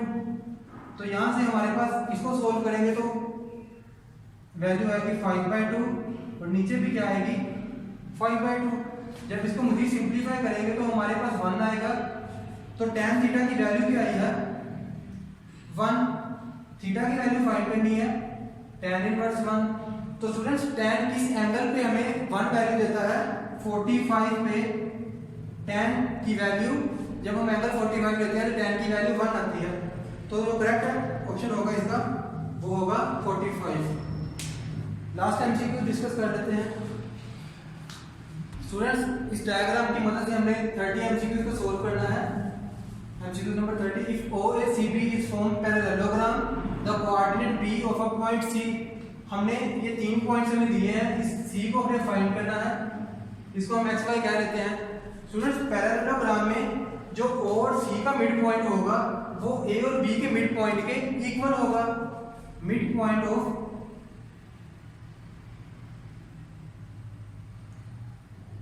OC equal to mid point of AB। तो स्टूडेंट्स मिड पॉइंट के लिए क्या करते हैं, x में हम x को ऐड करेंगे और 2 पे डिवाइड करेंगे और y में y को ऐड करेंगे और 2 पे डिवाइड करेंगे, तो इसका मिड पॉइंट आ जाएगा O और C का। तो यहाँ x और y 0 है, तो सिंपल जो मिड पॉइंट ऑफ OC होगा वो होगा x/2 y/2। ये इक्वल होगा A और B के मिड पॉइंट के। स्टूडेंट्स A और B का मिड पॉइंट क्या होगा, x में से जब इसके x को ऐड करेंगे तो क्या बनेगा 1 + 2 ओवर 2 और y में जब y को ऐड करेंगे तो बनेगा 3 + 1 ओवर 2। तो यहां से हमारे पास वैल्यू आएगी, इसको सोल्व करके 3/2 और ये कहेगी 4/2। 2 को 4 पे डिवाइड करेंगे तो हमारे पास आएगा 2। स्टूडेंट ये इसके इक्वल है x और ये वाली टर्म y वाली इसके इक्वल है, तो यहाँ से इसको इस तरह लिख लेते हैं x/2 equal to 3/2 and y/2 equal to 2। यहाँ से x की वैल्यू आई है 3 और y की वैल्यू क्या होगी 4। ये 2 जैसे जब मल्टीप्लाई होगा तो हमारे पास वैल्यू आएगी 3 4। तो ये ऑप्शन करेक्ट होगा। ये जो सी पॉइंट है इसकी वैल्यू होगी 3 4। तो स्टूडेंट ये 30 एमसीक्यूज थे। अगर आपको इन एमसीक्यूज में किसी भी डिफिकल्टी का सामना हो कमेंट बॉक्स में ज़रूर पूछ के इंशाल्लाह हमारी कोशिश होगी कि आपकी कन्फ्यूजन को दूर करें। बिस्मिल्लाहिर्रहमानिर्रहीम। अस्सलाम वालेकुम बच्चों, क्या हाल है आप सबके। एम्पावर एकेडमी के प्लेटफॉर्म से मैं शहजाद लतीफ़ और आज हम डिस्कस करने जा रहे हैं the past paper of ECAT 2019 को। इसमें हम फिजिक्स का पोर्शन डिस्कस करेंगे और जो हमारा सबसे पहला क्वेश्चन है वो ये है कि a 10 volt device needs more than 1000 volt input to operate. मतलब कि हमारे पास एक डिवाइस दी गई है जिसकी पावर रेटिंग कितनी है 10 वोल्ट है और उसको जो ऑपरेटिंग वोल्टेज है ऑफ वोल्ट वो है greater than 1000 volts. If the main supply is now to fluctuate between 200 and 250 volts, आपके पास जो मेन सप्लाई है वहां पे 200 से 250 के बीच में फ्लक्चुएशन होती है, ठीक है। The turns ratio of the step up transformer, आपने स्टेप अप ट्रांसफार्मर दिया गया और आपने उसकी कैलकुलेट करनी है NS/NP, मतलब टर्न्स रेशियो कैलकुलेट करनी है। Required to operate the device must be. अभी देखिए बच्चे यहाँ पे हमारे पास जो गौर करने वाली बातें वो ये है कि हमारे जो डिवाइस दी गई है वो है स्टेप अप ट्रांसफार्मर। इसका मतलब है NS जो है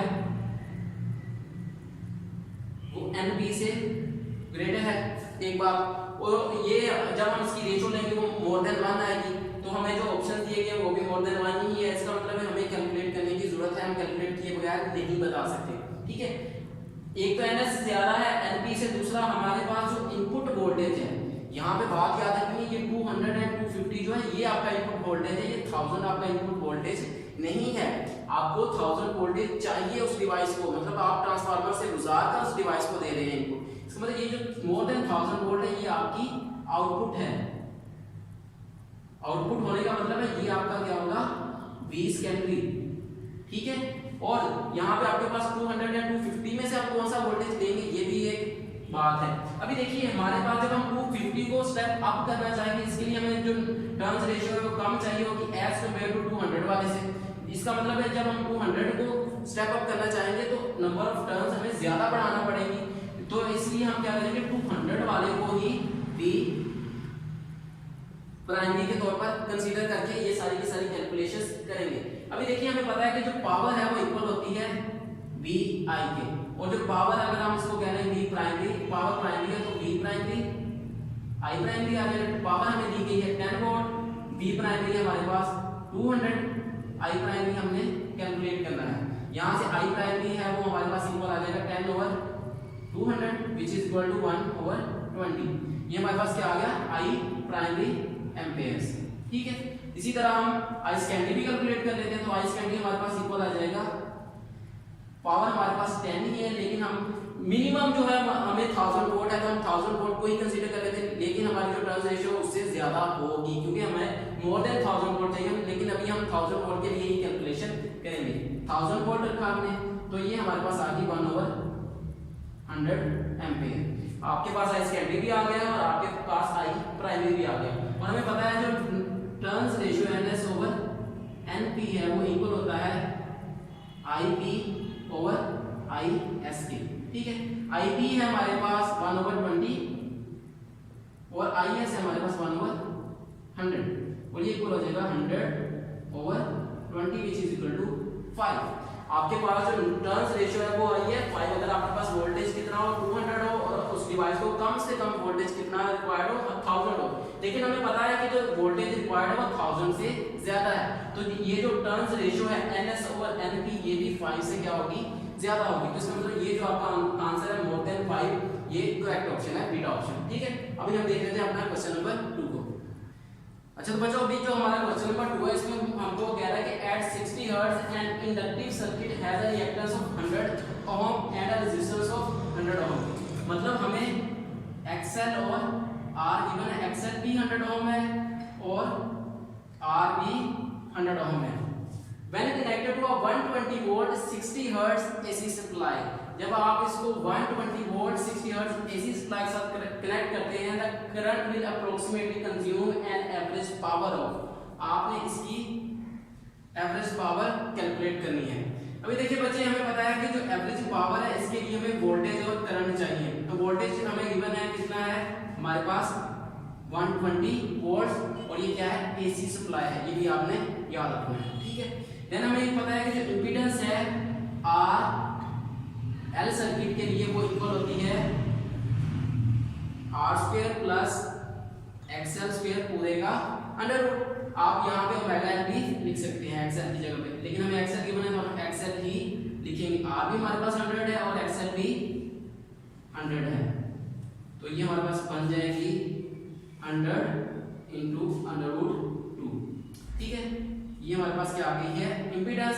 इस इंपीडेंस और वोल्टेज की मदद से हम करंट कैलकुलेट कर सकते हैं। हमें पता है जो करंट है वो इक्वल होगा V ओवर Z के। V है हमारे पास 120 और Z है हमारे पास 100 इंटू अंडर रूट 2। यहाँ से हमने क्या कैलकुलेट कर लिया है करंट। अभी पता है बच्चे, यहाँ पे हमारे पास जो वोल्टेज है ये V नॉट है हमारे पास। यहाँ से हम इसकी कैलकुलेट करेंगे RMS वैल्यू। जब भी RMS कैलकुलेट करेंगे तो वो इक्वल आ जाएगी 120 ओवर अंडर रूट 2। ये हमारे पास वोल्टेज भी आ गया और करंट भी आ गया। हमें पता है जो पावर है वो इक्वल होती है V I के। V है हमारे पास 120 over 100 into under root 2 multiply by 120 over under root 2, ठीक है। ये हमने क्या किया, इसको कैलकुलेट कर लिया। जब हम इस पूरे की पूरी वैल्यू को आपस में मल्टीप्लाई करेंगे तो हमारे पास जो आंसर आएगा वो आ जाएगा 200 ओवर, ये आ जाएगा 14400, ठीक है। देन हम जब इनको आपस में मल्टीप्लाई करेंगे हमारे पास आंसर आ गया 72 वॉट्स, ठीक है। तो ये आपका करेक्ट ऑप्शन है 72 वॉट्स का, ठीक है। अभी हम देख लेते हैं अपना क्वेश्चन नंबर 3। क्वेश्चन नंबर 3 में वो हमसे कह रहा है कि a swing is held by 2 vertical ropes if the maximum expected weight of a person is 1000 Newton. आपको वेट दिया गया है और आपको बताया गया है कि उसको 2 वर्टिकल रोप्स के साथ क्या किया हुआ है, हेल्ड किया हुआ है आपने। Then the breaking tension of each rope must be. अभी देखिए आपको पता है कि जो हमारे पास वेट है, अगर ये आपके पास 2 वर्टिकल रोप्स हो और इनके जोड़कर यहाँ पे आपने एक वेट हेल्ड किया हुआ है 1000 न्यूटन का और ये है डाउनवर्ड डायरेक्शन में। आपको पता है कि जो ये वेट है ये क्या होगा, इसके सेंटर में लाई कर रहा होगा। जब इसके सेंटर में लाई करेगा तो ये वेट क्या होगा, दोनों साइडों पे इक्वली डिवाइड होगा। मतलब 500 न्यूटन इस साइड पे, 500 न्यूटन इस साइड पे। तो इन रोप्स की जो ब्रेकिंग टेंशन है वो भी क्या होगी, ग्रेटर देन 500 न्यूटन होगी। 1000 न्यूटन हो नहीं सकती, ये भी 1000 न्यूटन से ज्यादा है। इसका मतलब ये दोनों ऑप्शन तो बनेंगे ही नहीं। ये 500 न्यूटन से कुछ ज्यादा बन जाएगी, ठीक है। तो ये 700 समथिंग बनेगी। तो आपके पास जो फोर्स है वो क्या होगी, ग्रेटर देन 500 न्यूटन आएगी। कि आपका ये क्या होगा, करेक्ट ऑप्शन होगा कि इन रोप्स को टूटने के लिए जो टेंशन रिक्वायर्ड है वो कितनी है, 500 न्यूटन से ज्यादा है। अच्छा बच्चों, क्वेश्चन नंबर 2 में वो हमसे कह रहा है कि a 1 kg ball moving in some direction at 8 metre पर सेकंड, आपको वेलोसिटी दी गई है 8 मीटर पर सेकंड एक बॉल की, hits a 4 kg ball moving at 6 metre पर सेकंड in same direction। मतलब आपके पास एक बॉल है, उसका मास है 1 kg और एक बॉल है उसका मास है 4 kg। ये दोनों सेम डायरेक्शन में मूव कर रही है। ये 1 kg वाली बॉल जो है वो 4 kg वाली बॉल से टकराती है। इसकी जो वेलोसिटी है v1 है वो इक्वल है 8 मीटर पर सेकंड और इसकी जो वेलोसिटी है वो है 6 मीटर पर सेकंड। देन वो कह रहा है कि assume that 1 kg ball stops after collision। जो 1 kg बॉल है वो क्या हो गई है, रुक गई है। इसका मतलब जो v1 में चेंज है वो क्या हो गया है, 0 हो गई है। v1 चेंज होकर 0 हो गई है, ठीक है। देन कह रहा है कि what will be the velocity after collision of the 4 kg ball। v2 में जो चेंज आया है वो आपने कैलकुलेट करना है if the 1 kg ball all stops, मतलब V1 क्या हो गया, 0 हो गया। पहले वो कितना था, 8 था, 8 से डायरेक्टली चेंज हो गया, वो कितना आ गया है, 0 पे। अभी देखिए हमें पता है कि जो मोमेंटम का कंजर्वेशन का लॉ हमें बताता है कि m1 v1 plus m2 v2 है वो इक्वल होगा m1 v1 बार प्लस m2 v2 बार के। m1 हमारे पास कितना है 1, v1 है हमारे पास 8 प्लस m2 हमारे पास है 4 और v2 है हमारे पास 6।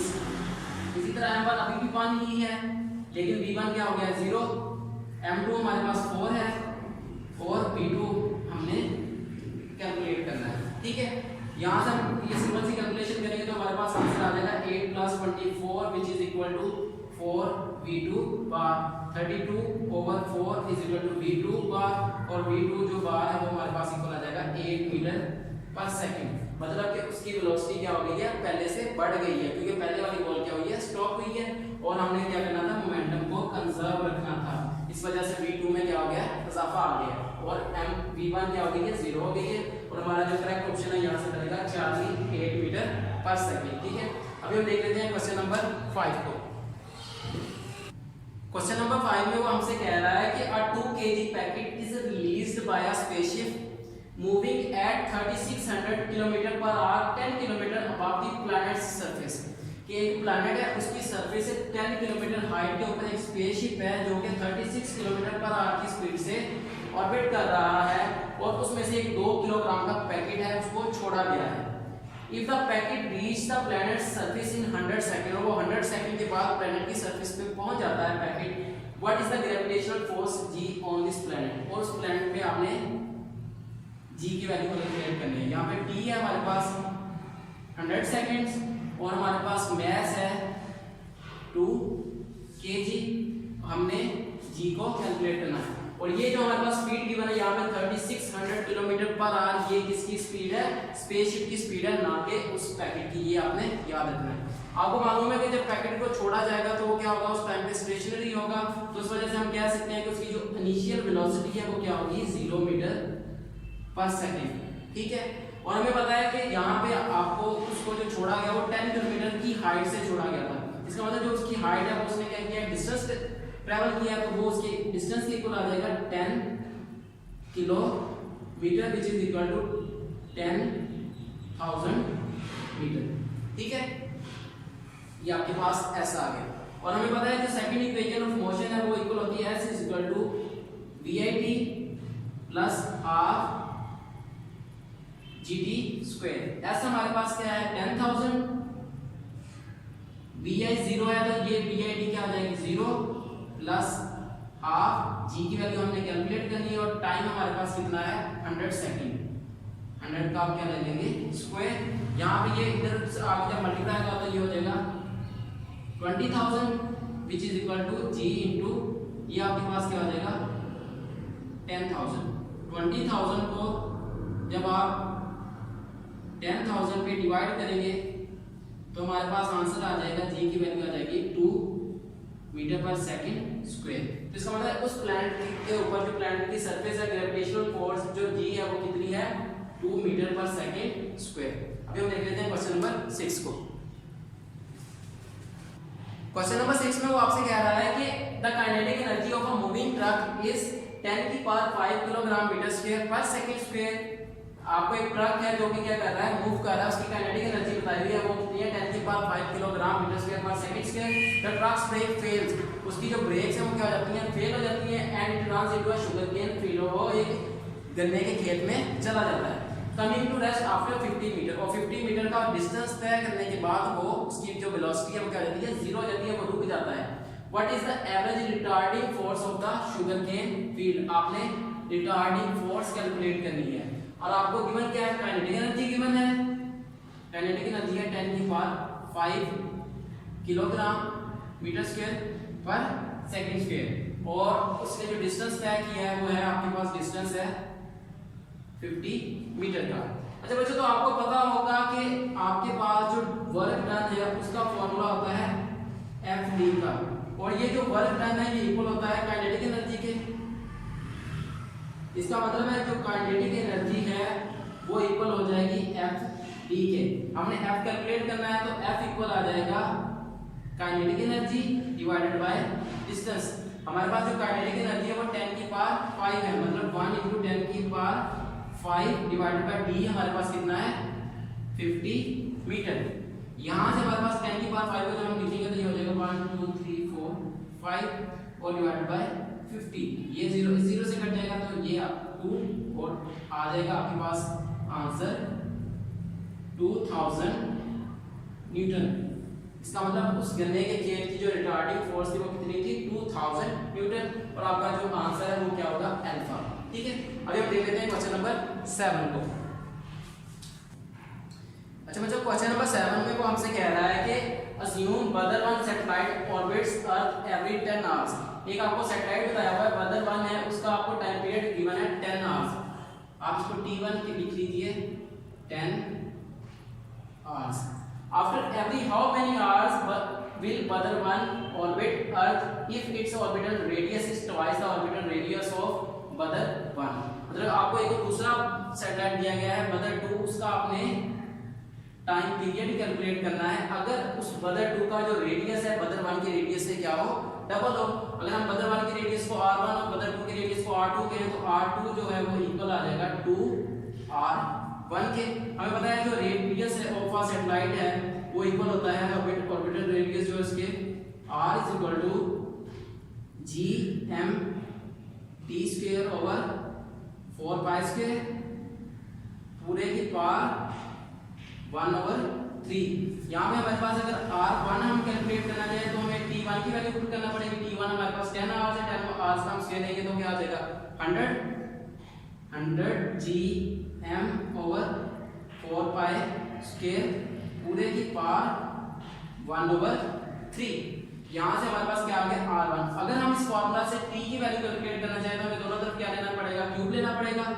r³ इक्वल आ जाएगा gm t² 4π²। यहाँ से जो t है वो इक्वल आ जाएगा 4π² r³ gm और इस पूरे का क्या आ जाएगा √। ठीक है, ये हमारे पास क्या आ गया t के फॉर्मूला। इस t के फॉर्मूला से हम इस t2 को कैलकुलेट कर सकते हैं। t2 जो है वो हमारे पास इक्वल आ जाएगा 4π² r हमें पता है इक्वल है 2r1 के। 2r1 पूरे का क्या आ जाएगा क्यूब डिवाइडेड बाय gm और इस पूरे का क्या आ जाएगा √। ठीक है, ये इक्वल आ जाएगा t² इक्वल t1 2 आ जाएगा इक्वल 4π² 8r1 क्यूब gm और इस पूरे का √। 4π² 8r1 हमारे पास है 100 gm ओवर 4π² और इस की पावर है 1/3 और इस पूरे का यहाँ पे क्यूब भी है। ठीक है, ये आपने याद रखना है। यहाँ से ये आ जाएगा gm, ये 3 इस 3 से कट जाएगा और पूरे का √भी है। ठीक है, अभी पता है ये जो gm है ये इस gm से कटेगा, ये 4π² इस 4π² से कटेगा। इस 8 को हम लिख सकते हैं 2 × 4 × 100 इक्वल आ जाएगा t2 के। ये 4 और 100 का क्या आ जाएगा 400 और ये 4 का आपके पास जब √2 लेंगे 2 आएगा, 100 का √2 आएगा 10, 10 को 2 से मल्टीप्लाई करेंगे तो 20 √2 आपके पास क्या आ जाएगा उसका टाइम पीरियड। ठीक है, आवर्स, क्योंकि हमें जो टाइम पीरियड है वो आवर्स में दिया हुआ था तो इस वजह से ये भी क्या आ जाएगा आवर्स में। तो जो आपका करेक्ट ऑप्शन है वो है डेल्टा 20 × √2 आवर्स। ठीक है, आई होप सो आपको ये जो न्यूमेरिकल है ये क्लियर होगा। ये हमने सारी कैलकुलेशन किस तरह की ये भी आपको क्लियर होगी। अभी हम देख लेते हैं अपना क्वेश्चन नंबर 8। क्वेश्चन नंबर 8 में बच्चों को हमसे कह रहा है कि an electric fan attains it's maximum angular velocity of 5 revolutions पर सेकंड। एक इलेक्ट्रिक फैन है वो अपनी मैक्सिमम एंगुलर वेलोसिटी जो है वो 5 रेवोल्यूशंस पर सेकंड अटेन कर रहा है। कितनी देर में आफ्टर 15 रेवोल्यूशंस 15 रेवोल्यूशंस के बाद। अस्यूम कांस्टेंट एक्सेलरेशन, उसका जो एक्सेलरेशन है उसको अगर कांस्टेंट कंसीडर किया जाए, how much time will it take to attain its maximum angular velocity. आपने वो टाइम कैलकुलेट करना है जिसमें वो अपनी मैक्सिमम एंगुलर वेलोसिटी को अटेन करेगा। यहाँ पे हमारे पास जो ओमेगा है वो इक्वल है 5 रेवोल्यूशंस पर सेकंड और हमारे पास जो नंबर ऑफ रेवोल्यूशंस है वो है 15 रेवोल्यूशंस और इसको रिप्रेजेंट किया जाता है थीटा के साथ और थीटा है 15 रेवोल्यूशंस। ठीक है, हमने टाइम कैलकुलेट करना है। बच्चों आपको पता है कि ये आप जब सेकेंड इक्वेशन ऑफ मोशन की बात करते हैं वो इक्वल होती थी s = vit plus half gt²। अगर आप इसी फॉर्मूला को एंगुलर मोशन के लिहाज से लिखते हैं तो वो इक्वल आता है theta = omega i t plus half alpha t²। ठीक है, आपको पता है जो आपके पास फैन है उसकी इनिशियल वेलोसिटी क्या है 0 है तो ओमेगा i क्या हो जाएगा 0। थीटा आपके पास क्या है 15 0 प्लस हाफ अल्फा इक्वल है ओमेगा ओवर t के t²। ये स्क्वायर t से कट जाएगा 15 = मल्टीप्लाई बाय 2 हो जाएगा और ये क्या आ जाएगा ओमेगा t। ठीक है, ओमेगा आपके पास कितना है 5, ये हो जाएगा 30 डिवाइडेड बाय 5 = t और t आ जाएगा = 6 सेकंड्स। इसका मतलब है वो 6 सेकंड के बाद क्या करेगा अपनी मैक्सिमम एंगुलर वेलोसिटी को अटेन कर लेगा। तो आपका जो करेक्ट ऑप्शन है वो है बीटा 6 सेकंड्स। ठीक है, अभी हम देख लेते हैं क्वेश्चन नंबर 9। अच्छा तो बच्चों क्वेश्चन नंबर 9 में हमसे कह रहा है कि to calculate orbital velocity of a satellite put into a circular orbit around the moon we need to know. आपने क्या कैलकुलेट करनी है ऑर्बिटल वेलोसिटी किसकी, एक सैटेलाइट की जिसको आपने मून के गिर्द क्या करवाना है ऑर्बिट करवाना है, किसके अंदर एक सर्कुलर रेडियस के अंदर। आपको पता है जो ऑर्बिटल वेलोसिटी है इसका फार्मूला होता है v = g m/r²। ये आपके पास g क्या है ग्रेविटेशनल कांस्टेंट है, m क्या है मास ऑफ प्लैनेट है और r क्या है उसका ऑर्बिट का रेडियस है। ठीक है, अब ये जो मास है ये मास ऑफ प्लैनेट है, ये बात आपने याद रखनी है, ये मास ऑफ अर्थ नहीं है। आपने अगर किसी सैटेलाइट को एक ही प्लैनेट के गिर्द या किसी भी चीज के गिर्द मूव करवाना है ऑर्बिट करवाना है तो ये उस चीज का क्या है मास है। प्लैनेट भी हो सकता है स्टार भी हो सकता है। ठीक है, तो अब आपके पास आपने किसके गिर्द मूव कराना है उसको मून के गिर्द मूव कराना है तो इसका मतलब है आपके पास यहाँ पे जो m है ये क्या है मास ऑफ द मून होगा, मास ऑफ द अर्थ नहीं होगा। तो आपके पास जो करेक्ट ऑप्शन है इसका वो है द मास ऑफ मून। आपको ना तो ये मास ऑफ सैटेलाइट पे डिपेंडेंट है, ये ना ही मास ऑफ अर्थ पे डिपेंडेंट है और ना ही मून डिस्टेंस फ्रॉम अर्थ पे डिपेंडेंट। तो ये डिपेंडेंट किस पे होगा मास ऑफ मून के ऊपर। ये बात आपने याद रखनी है। ठीक है, अभी हम डिस्कस कर लेते हैं क्वेश्चन नंबर 10 को। क्वेश्चन नंबर 10 में बच्चों को आपसे कह रहा है कि soap bubble of radius 2 centimetre fall in air at a constant speed of 0.1 metre पर सेकंड। आपके पास एक बबल है उसका रेडियस है 2 centimetre which is equal to 2 × 10⁻⁻² metre और इसकी जो स्पीड है वो है 0.1 मीटर पर second. The drag force on the bubble is about 1 micronewton. उसके ऊपर जो फोर्स है वो इक्वल है 1 micronewton which is equal to 1 × 10⁻⁻6 newton. Then कह रहा है कि the approximate mass of the bubble is, आपने इसका मास कैलकुलेट करना है। बच्चों आपको पता है जो F है ये इक्वल होता है ma के। आपको फोर्स गिवन है, फोर्स है 1 × 10⁻⁻6। मास आपने कैलकुलेट करना है तो a आपके पास इधर आगे जब डिवाइड होगा तो a की वैल्यू कितनी है 10। ठीक है, तो ये आपके पास आ जाएगा mass is equal to 0.1 × 10⁻⁻6 kilogram.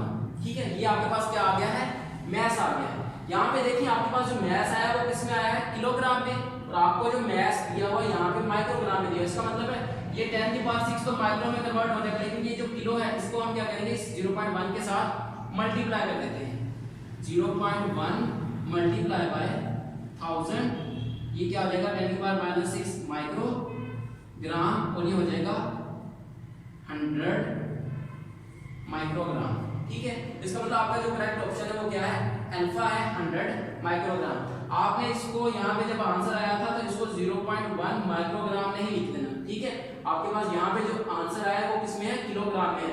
आपने इस किलोग्राम को माइक्रोग्राम में कन्वर्ट करना है, देन आपने करेक्ट ऑप्शन पे टिक करना है। ठीक है, तो इस तरह की जो ट्रिक्स होती हैं उनको भी ध्यान में रखिए। ठीक है, अभी हम देख लेते हैं क्वेश्चन नंबर 11 को। क्वेश्चन नंबर 11 में वो आपको कह रहा है कि a frictionless mass spring system is set in motion by pulling the mass down r meters from its rest position। आपके पास एक mass spring system है, उसको आपने क्या किया है, पुल किया है नीचे की जानब कितना r meters down from its rest position। मतलब अगर ये उसकी rest position है, आपने उसको यहाँ से यहाँ तक डाउन किया और ये जो बीच में डिस्टेंस है ये कितना है, r मीटर्स है। तो क्या कह रहा है कि the total energy given to the system is proportional to. आपको पता है कि जब आप किसी भी सिस्टम को अपनी रेस्ट पोजीशन से उसको डिस्प्लेस करवाते हैं किसी भी एक्सट्रीम पोजीशन की जानब, तो उसके लिए जो एनर्जी है उसके अंदर जो स्टोर हो जाती है वो इक्वल होती है 1/2 kx नॉट का स्क्वायर। और ये जो डिस्टेंस है, ये जो डिस्प्लेसमेंट है जो आपने क्या करवाया, उसको डिस्प्लेस करवाया है, ये किसके इक्वल होता है, x नॉट। यहाँ पे हमारा x नॉट क्या है, r है, तो यहाँ पे r स्क्वायर हो जाएगा। इसका मतलब है वो किसके प्रोपोर्शनल होगी, r स्क्वायर के। ठीक है, अभी हम देख लेते हैं क्वेश्चन नंबर 12 को। क्वेश्चन नंबर 12 में बेटा इसमें आपको कह रहा है कि if the speed of sound in cold day is vc and its speed on the hot day is vh, then जो vc है वो इक्वल होगा vh के, या vc लेस देन होगा vh के, या vc जो है वो ग्रेटर देन होगा vh के, और vc में बी मोर और लेस देन vh। बेटा आपको पता है कि जब टेम्परेचर बढ़ाया जाता है तो स्पीड ऑफ साउंड जो है वो क्या हो जाती है, बढ़ जाती है।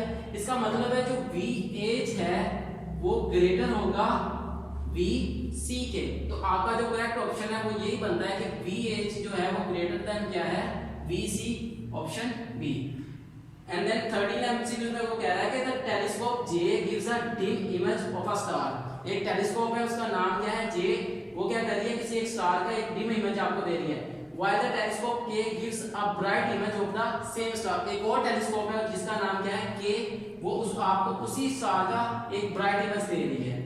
Which of the following statement is true? पहली स्टेटमेंट है K has larger aperture, दूसरी स्टेटमेंट है K has higher magnification, तीसरी है the focal length of K's objective is greater, और चौथी स्टेटमेंट है कि statement A, B, C and D are all correct।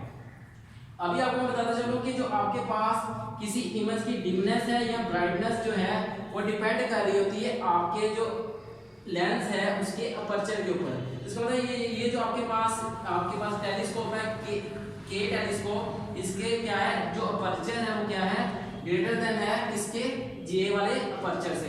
तो आपका जो करेक्ट ऑप्शन है वो क्या होगा, अल्फा, के हैज लार्जर अपर्चर। मतलब ब्राइटनेस और डिमनेस जो है वो डिपेंड कर रही होती है अपर्चर के ऊपर।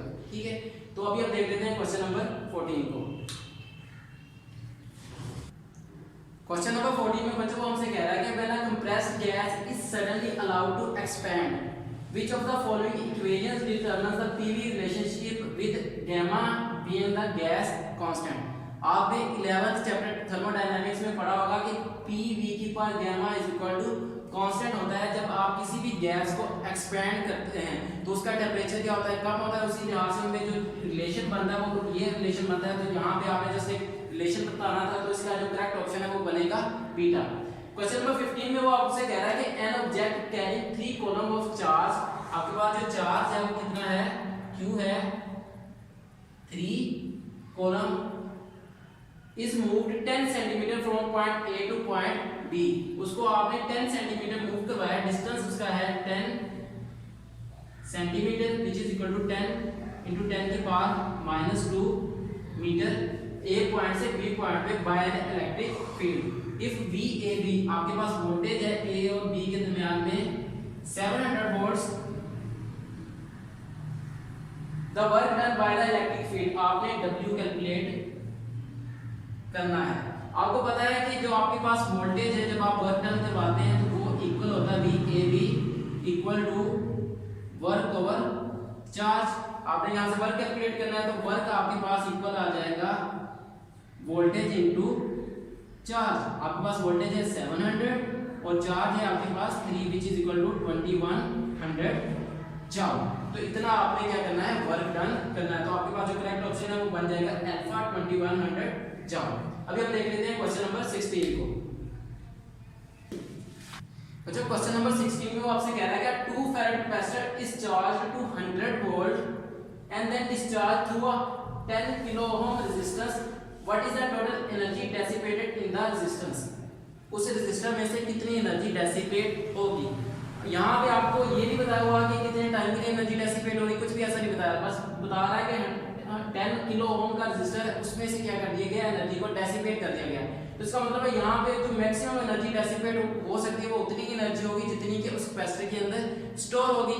तो अगर हम उस कैपेसिटर के अंदर स्टोर एनर्जी को कैलकुलेट कर लें तो हम टोटल एनर्जी जो डेसिपेटेड है वो कैलकुलेट कर सकते हैं। आपको पता है जो एनर्जी डेसिपेशन का फॉर्मूला है वो इक्वल होता है 1/2 CV²। आपके पास 1/2 एज इट इज आ जाएगा। कैपेसिटेंस आपको दी हुई है 2 फैराड और V आपके पास है 100 वोल्ट्स। तो ये आपके पास इक्वल आ जाएगी 10,000 joule which is equal to 10 kilo joule. तो इसका मतलब है आपके पास जो करेक्ट ऑप्शन है वो बन जाएगा 10 kilo joule which is equal to 40। ठीक है। देन कह रहा है कि 17th ऑप्शन में क्वेश्चन में आपसे कह रहा है कि to produce a magnetic field of 4 pi 10⁻³ weber per metre square inside a 10 metre long air core solenoid. आपके पास एक एयर कोर सोलेनॉइड है जिसकी लेंथ है 10 मीटर, उसके जरिए से आपने 4 pi 10⁻³ weber per metre square की मैग्नेटिक फील्ड प्रोड्यूस करनी है और सोलेनॉइड की जो टर्न्स है वो 1000 टर्न्स पर मीटर है। आपके पास रेशियो दी हुई है 1000 turns per metre. The current must be, आपने क्या कैलकुलेट करना है, करंट कैलकुलेट करना है। आपको पता है जो बीटा है वो इक्वल होता है म्यू नॉट एन आई के। आपको बीटा यहाँ पे गिवन है 4 पाई 10⁻³ म्यू नॉट आपको पता है इक्वल होता है 4 पाई 10⁻⁷ एन है आपके पास 1000 और आपने क्या कैलकुलेट करना है आई। यहां से जो आई है वो इक्वल आ जाएगी 4 पाई से कट जाएगा 10⁻³ डिवाइडेड बाय 10⁻⁷ मल्टीप्लाई बाय 1000। ये क्या रह जाएगा 10⁻⁴ 10⁻³ और 10⁻⁴ ये ऊपर जाकर प्लस 4 हो जाएगा विच इज इक्वल टू आ जाएगा 10 और आपके पास जो करंट है वो कितना आ गया 10 एम्पेयर। ठीक है। तो इस तरह से आप करंट कैलकुलेट कर सकते हैं। तो ये आपके पास ऑप्शन बन गया 10 एम्पेयर। ठीक है। अभी हम देख लेते हैं क्वेश्चन नंबर 18 को। क्वेश्चन नंबर 8 बच्चों थोड़ा सा टेक्निकल है, जरा इसको ध्यान से समझिएगा। इसमें आपको कह रहा है कि an 8 ohm resistance connected to a battery with internal resistance draws 1.6 ampere and if a 30 ohm resistance is connected to the same battery it draws 0.5 ampere. What is the current drawn by a 6 ohm resistance from this battery? कि आपके पास battery हर case में क्या है same है, लेकिन जब आप different resistance connect कर रहे हैं तो आपके पास करंट की वैल्यू क्या आ रही है, डिफरेंट आ रही है। और उन रेजिस्टेंस के साथ साथ आपके पास एक इंटरनल रेजिस्टेंस भी है। आपको पता है कि जब इंटरनल रेजिस्टेंस हो तो उस केस में आपके पास जो ई है इसका फॉर्मूला आपके पास होता है IR प्लस IR। पहले केस की अगर बात करें, पहले केस में आपको रेजिस्टेंस और करंट दोनों गिवन है। रेजिस्टेंस है आपके पास 8 ओम, 8 को आपने मल्टीप्लाई करना है 1.6 के साथ तो ये आपके पास आ जाएगा। और आई आपके पास अगेन आपने क्या करना है कैलकुलेट करना है आर आपको, और आई आपके पास सच गिवन है आर आपने कैलकुलेट करना है 1.6। जब आप इसको मल्टीप्लाई करेंगे तो ये आपके पास हो जाएगा 12.8 plus 1.6 R is equal to E. आप इसको इक्वेशन 1 का नाम देंगे। अब दूसरे केस पे आते हैं। दूसरे केस में आपके पास रेजिस्टर कितना है 30 ओम का और करंट कितना है 0.5। तो उस केस में आपके पास जो ई है वो इक्वल हो जाएगा 0.5 multiply by 30 plus 0.5 into R और ये ई आपके पास इक्वल आ जाएगा 15 प्लस 0.5। इसको आप इक्वेशन 2 का नाम दे दीजिए। ठीक है। अब इक्वेशन 3 में आपको वो कह रहा है कि आपके पास रेजिस्टेंस कितनी है 0.6 और आपने क्या कैलकुलेट करना है करंट। ठीक है। What is the current drawn. आपको पता है कि अगर आपने करंट कैलकुलेट करना है तो करंट के लिए आपको किस चीज की वैल्यू पता होनी चाहिए आर की। अभी देखिए आपके पास यहाँ पे क्या आ रहा है इन दोनों इक्वेशंस को यहाँ पे आर भी आएगा, ठीक है। आप इन दोनों इक्वेशंस को क्या करें, एक दूसरे में से सब्ट्रैक्ट कर दें। जब इन दोनों इक्वेशंस को आप सब्ट्रैक्ट करेंगे तो आपके पास क्या बन जाएगा, E is equal to 12.8 plus 1.6 R, E is equal to 15 plus 0.5 R। तो ये क्या हो जाएंगे, सब्ट्रैक्ट होने के बाद ये आपस में कट जाएंगे और इक्वल आ जाएगा 0 इक्वल टू, जब आप 15 में से 12.8 को माइनस करेंगे तो आपके पास आ जाएगा 32.2 साथ में माइनस, और ये आपके पास आ जाएगा 1.1, ठीक है। और आपके पास r की वैल्यू भी आ जाएगी इसी तरह, ठीक है। देन आपको वो कह रहा है कि आपके पास ये 2.2 इधर आ जाएगा और ये 1.1 इधर आके जब डिवाइड होगा r की वैल्यू आपके पास आ जाएगी 2, ठीक है। आपने r की वैल्यू कैलकुलेट कर ली। r की वैल्यू कैलकुलेट करने के बाद आपने किसकी वैल्यू कैलकुलेट कर ली थी, करंट की। आपने जब करंट कैलकुलेट करना है उसके लिए आपको e की वैल्यू भी पता होना चाहिए। आप इस r की वैल्यू को इन दोनों में से किसी भी एक इक्वेशन के अंदर पुट करें। हम यहाँ पे पुट कर लेते हैं, तो हमारे पास e की जो वैल्यू है वो आ जाएगी यहाँ से 15 प्लस आपके पास क्या 0.5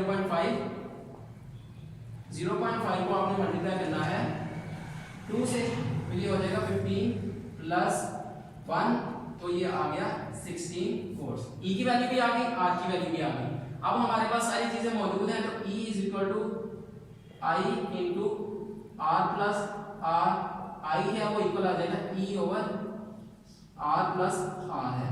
E हमारे पास क्या है 16, R की वैल्यू कितनी है इस केस में 6, और R है आपके पास स्मॉल r है 2, तो इस तरह 16 over 6 plus 2 क्या हो जाएगा 8, आंसर आ जाएगा आपके पास 2 एम्पेयर।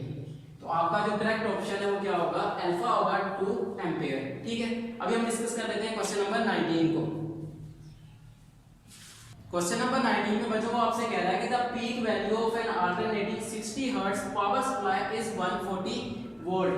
मतलब कि आपको V नोट दिया हुआ है, V नोट आपके पास कितना है 140 volts. An AC voltmeter connected to the power supply will give a reading of approximately. आपको पता है जो आप जब किसी भी पावर सप्लाई के साथ कोई वोल्टमीटर कनेक्ट करते हैं तो उस पावर सप्लाई को क्या दे रहा होता है, आरएमएस वैल्यू आपको कैलकुलेट करके दे रहा है। तो बेसिकली आपने आपसे इस क्वेश्चन के अंदर वो इस वोल्टेज की क्या पूछ रहा है, आरएमएस वैल्यू। और आपको पता है कि अगर आपने आरएमएस वैल्यू कैलकुलेट करनी हो V आरएमएस को इक्वल होगा V नोट ओवर √2। तो जब आप 140 को डिवाइड करेंगे √2, ये इक्वल होता है 1.414 के साथ, तो ये अप्रोक्सीमेटली इक्वल आ जाएगा 100 वोल्ट्स के, ठीक है। तो यहाँ पे आपका जो करेक्ट ऑप्शन है वो क्या बन जाएगा, alpha which is 100 volts. Then कह रहा है कि क्वेश्चन नंबर 20 में when an operational amplifier op amp is used to compare two voltages V1 and V2 its output is. आपको पता है कि जब आपने पढ़ा था operational amplifier op amp as a comparator, तो उसमें क्या होता है कि दो वोल्टेजेस को आपस में कंपेयर किया जा रहा है। जब दो चीजों को आपस में कंपेयर किया जाता है तो क्या हो सकता है, एक चीज यहाँ तो छोटी हो सकती है, यहाँ बड़ी हो सकती है, यहाँ पे दोनों क्या हो सकती है, बराबर हो सकती है। मतलब उसकी जो आउटपुट है वो क्या आ सकती है, V1 यहाँ तो लेस हो सकता है V2 से, यहाँ V2 जो है वो लेस हो सकता है V1 से, यहाँ पे V1 इक्वल हो सकता है V2 से। तो यहाँ पे हमें देखना है कि यहाँ पे अगर कोई ऑप्शन गिवन है तो वो उसका क्या होगा, करेक्ट ऑप्शन। लेकिन यहाँ पे क्या दिया हुआ है, डिफरेंस दिया हुआ है, इसका मतलब इनमें से कोई भी ऑप्शन करेक्ट ऑप्शन नहीं है, तो इसका जो करेक्ट ऑप्शन आएगा वो आएगा नन ऑफ द अबव, ठीक है। अभी हम देख लेते हैं क्वेश्चन नंबर 21 को। क्वेश्चन नंबर 21 में वो आपसे कह रहा है कि 10 metre long metal wire 10 millimetre in diameter is pulled by a force of 3142 Newton which produces a stretch of 10 millimeter, ठीक है। The modulus of elasticity of the metal is, आपने इसका modulus of elasticity कैलकुलेट करना है। आपको पता है जो E है वो इक्वल होता है F cross L divided by del L into A, ठीक है। मतलब स्ट्रेस ओवर स्ट्रेन, अगर आप उसको सिंपलीफाई करें तो आपके पास ये फॉर्मूला बनता है। फोर्स आपको गिवन है 3142 न्यूटन, लेंथ है आपके पास 10 मीटर, और इस लेंथ के अंदर जो चेंज है वो कितना है 10 मिलीमीटर। तो ये बन जाएगा 10 into 10 की पावर -3 है, तो ये अगर आप ये जीरो खत्म करेंगे तो ये हो जाएगा -2, ठीक है। एरिया आपने कैलकुलेट करना है। एरिया के लिए यहाँ पे हमें डायमीटर दिया हुआ है। आपको पता है कि जो क्रॉस सेक्शनल एरिया होता है वायर का वो सेम स्क्वायर वाला होता है। तो स्क्वायर का जो फॉर्मूला होता है पाई आर स्क्वायर, तो यहाँ पे जब आप पाई आर स्क्वायर वाला फॉर्मूला लेंगे तो ये आ जाएगा 3.142 और आर है आपके पास इसका हाफ लेंगे तो 5 मिलीमीटर। 5 × 10⁻³ पूरे का स्क्वायर। ठीक है, आप इसको सिंपलीफाई करें। सिंपलीफाई करके हमारे पास ये आ जाएगा 31420 डिवाइडेड बाय 1 × 10⁻²। और ये 31420 अगर आप इसको बनाना चाहें 31420 तो इसके साथ आपने पॉइंट को यहाँ से यहाँ पे शिफ्ट करना तो 1 2 3 4 10 की पावर आ जाएगा -4 और ये आ जाएगा 25 ×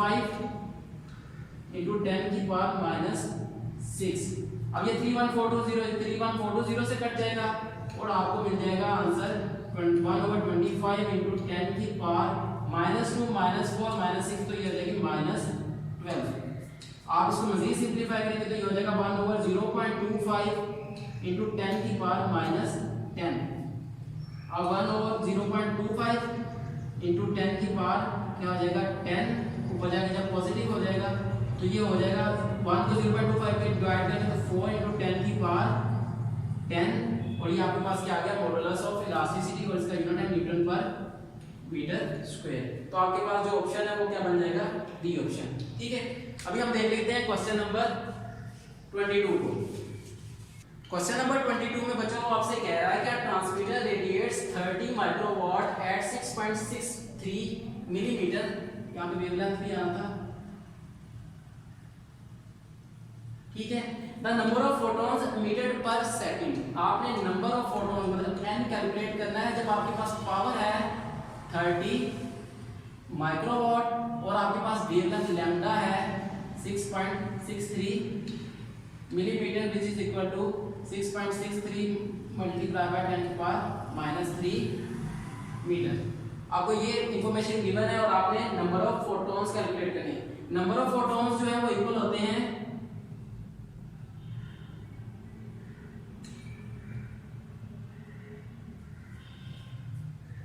आपके पास total energy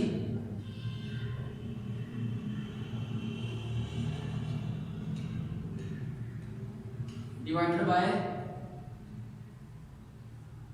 energy of 1 photon. ठीक है, ये अगर आपके पास दोनों चीजें हो तो आप नंबर ऑफ फोटॉन्स कैलकुलेट कर सकते हैं। तो इसका मतलब हमें पहले एनर्जी ऑफ 1 फोटोन चाहिए। एनर्जी ऑफ 1 फोटोन आपको पता है E = hc/λ की इक्वल होती है। एज आपके पास क्या है 6.63 × 10 की पावर है -34। c आपके पास है 3 × 10 की पावर 8 है। लैम्डा आपके पास है 6.63 मल्टीप्लाई बाय 10 की पावर -3। ठीक है, ये 6.63 इससे कट जाएगा और ये 10 की पावर -3 ऊपर जाएगा प्लस 3 हो जाएगा तो ये हो जाएगा -21। 3 × 10 की पावर -31 प्लस 8 और ये इक्वल आ जाएगा 3 × 10 की पावर ये आ जाएगा 23।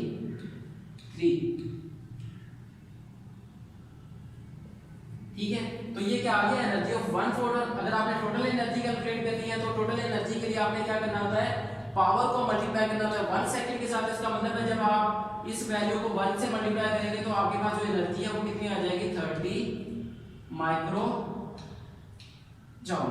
ठीक है, ये एनर्जी आ गई आपके पास। अब आपने क्या करना है इस एनर्जी को इस एनर्जी ऑफ 1 फोटोन पे क्या करते हैं डिवाइड करते हैं 30 × 10 की पावर -6 डिवाइडेड बाय 3 × 10 की पावर -23। ये 3 जब 30 को कट करेंगे तो 10 आएगा, ये -23 ऊपर जाएगा +23 हो जाएगा और ये आ जाएगा 10 × 10 की power -6 plus 23 which is equal to आ जाएगा आपके पास 10 × 10 की पावर 17 और ये हो जाएगा 1 × 10 की पावर 18। ठीक है, तो इतनी एनर्जी क्या होगी आपके पास और नंबर ऑफ फोटॉन्स क्या होंगे एमिट होंगे। तो ये आपके पास नंबर ऑफ फोटॉन्स आ गए। तो यहाँ पे आपका ऑप्शन बना है चार्ली विच इज 10 × 10 की पावर 1 × 10 की पावर 18। ठीक है, आप यहाँ पे 1 से इसको मल्टीप्लाई भी करते हैं तो कोई फर्क नहीं पड़ता।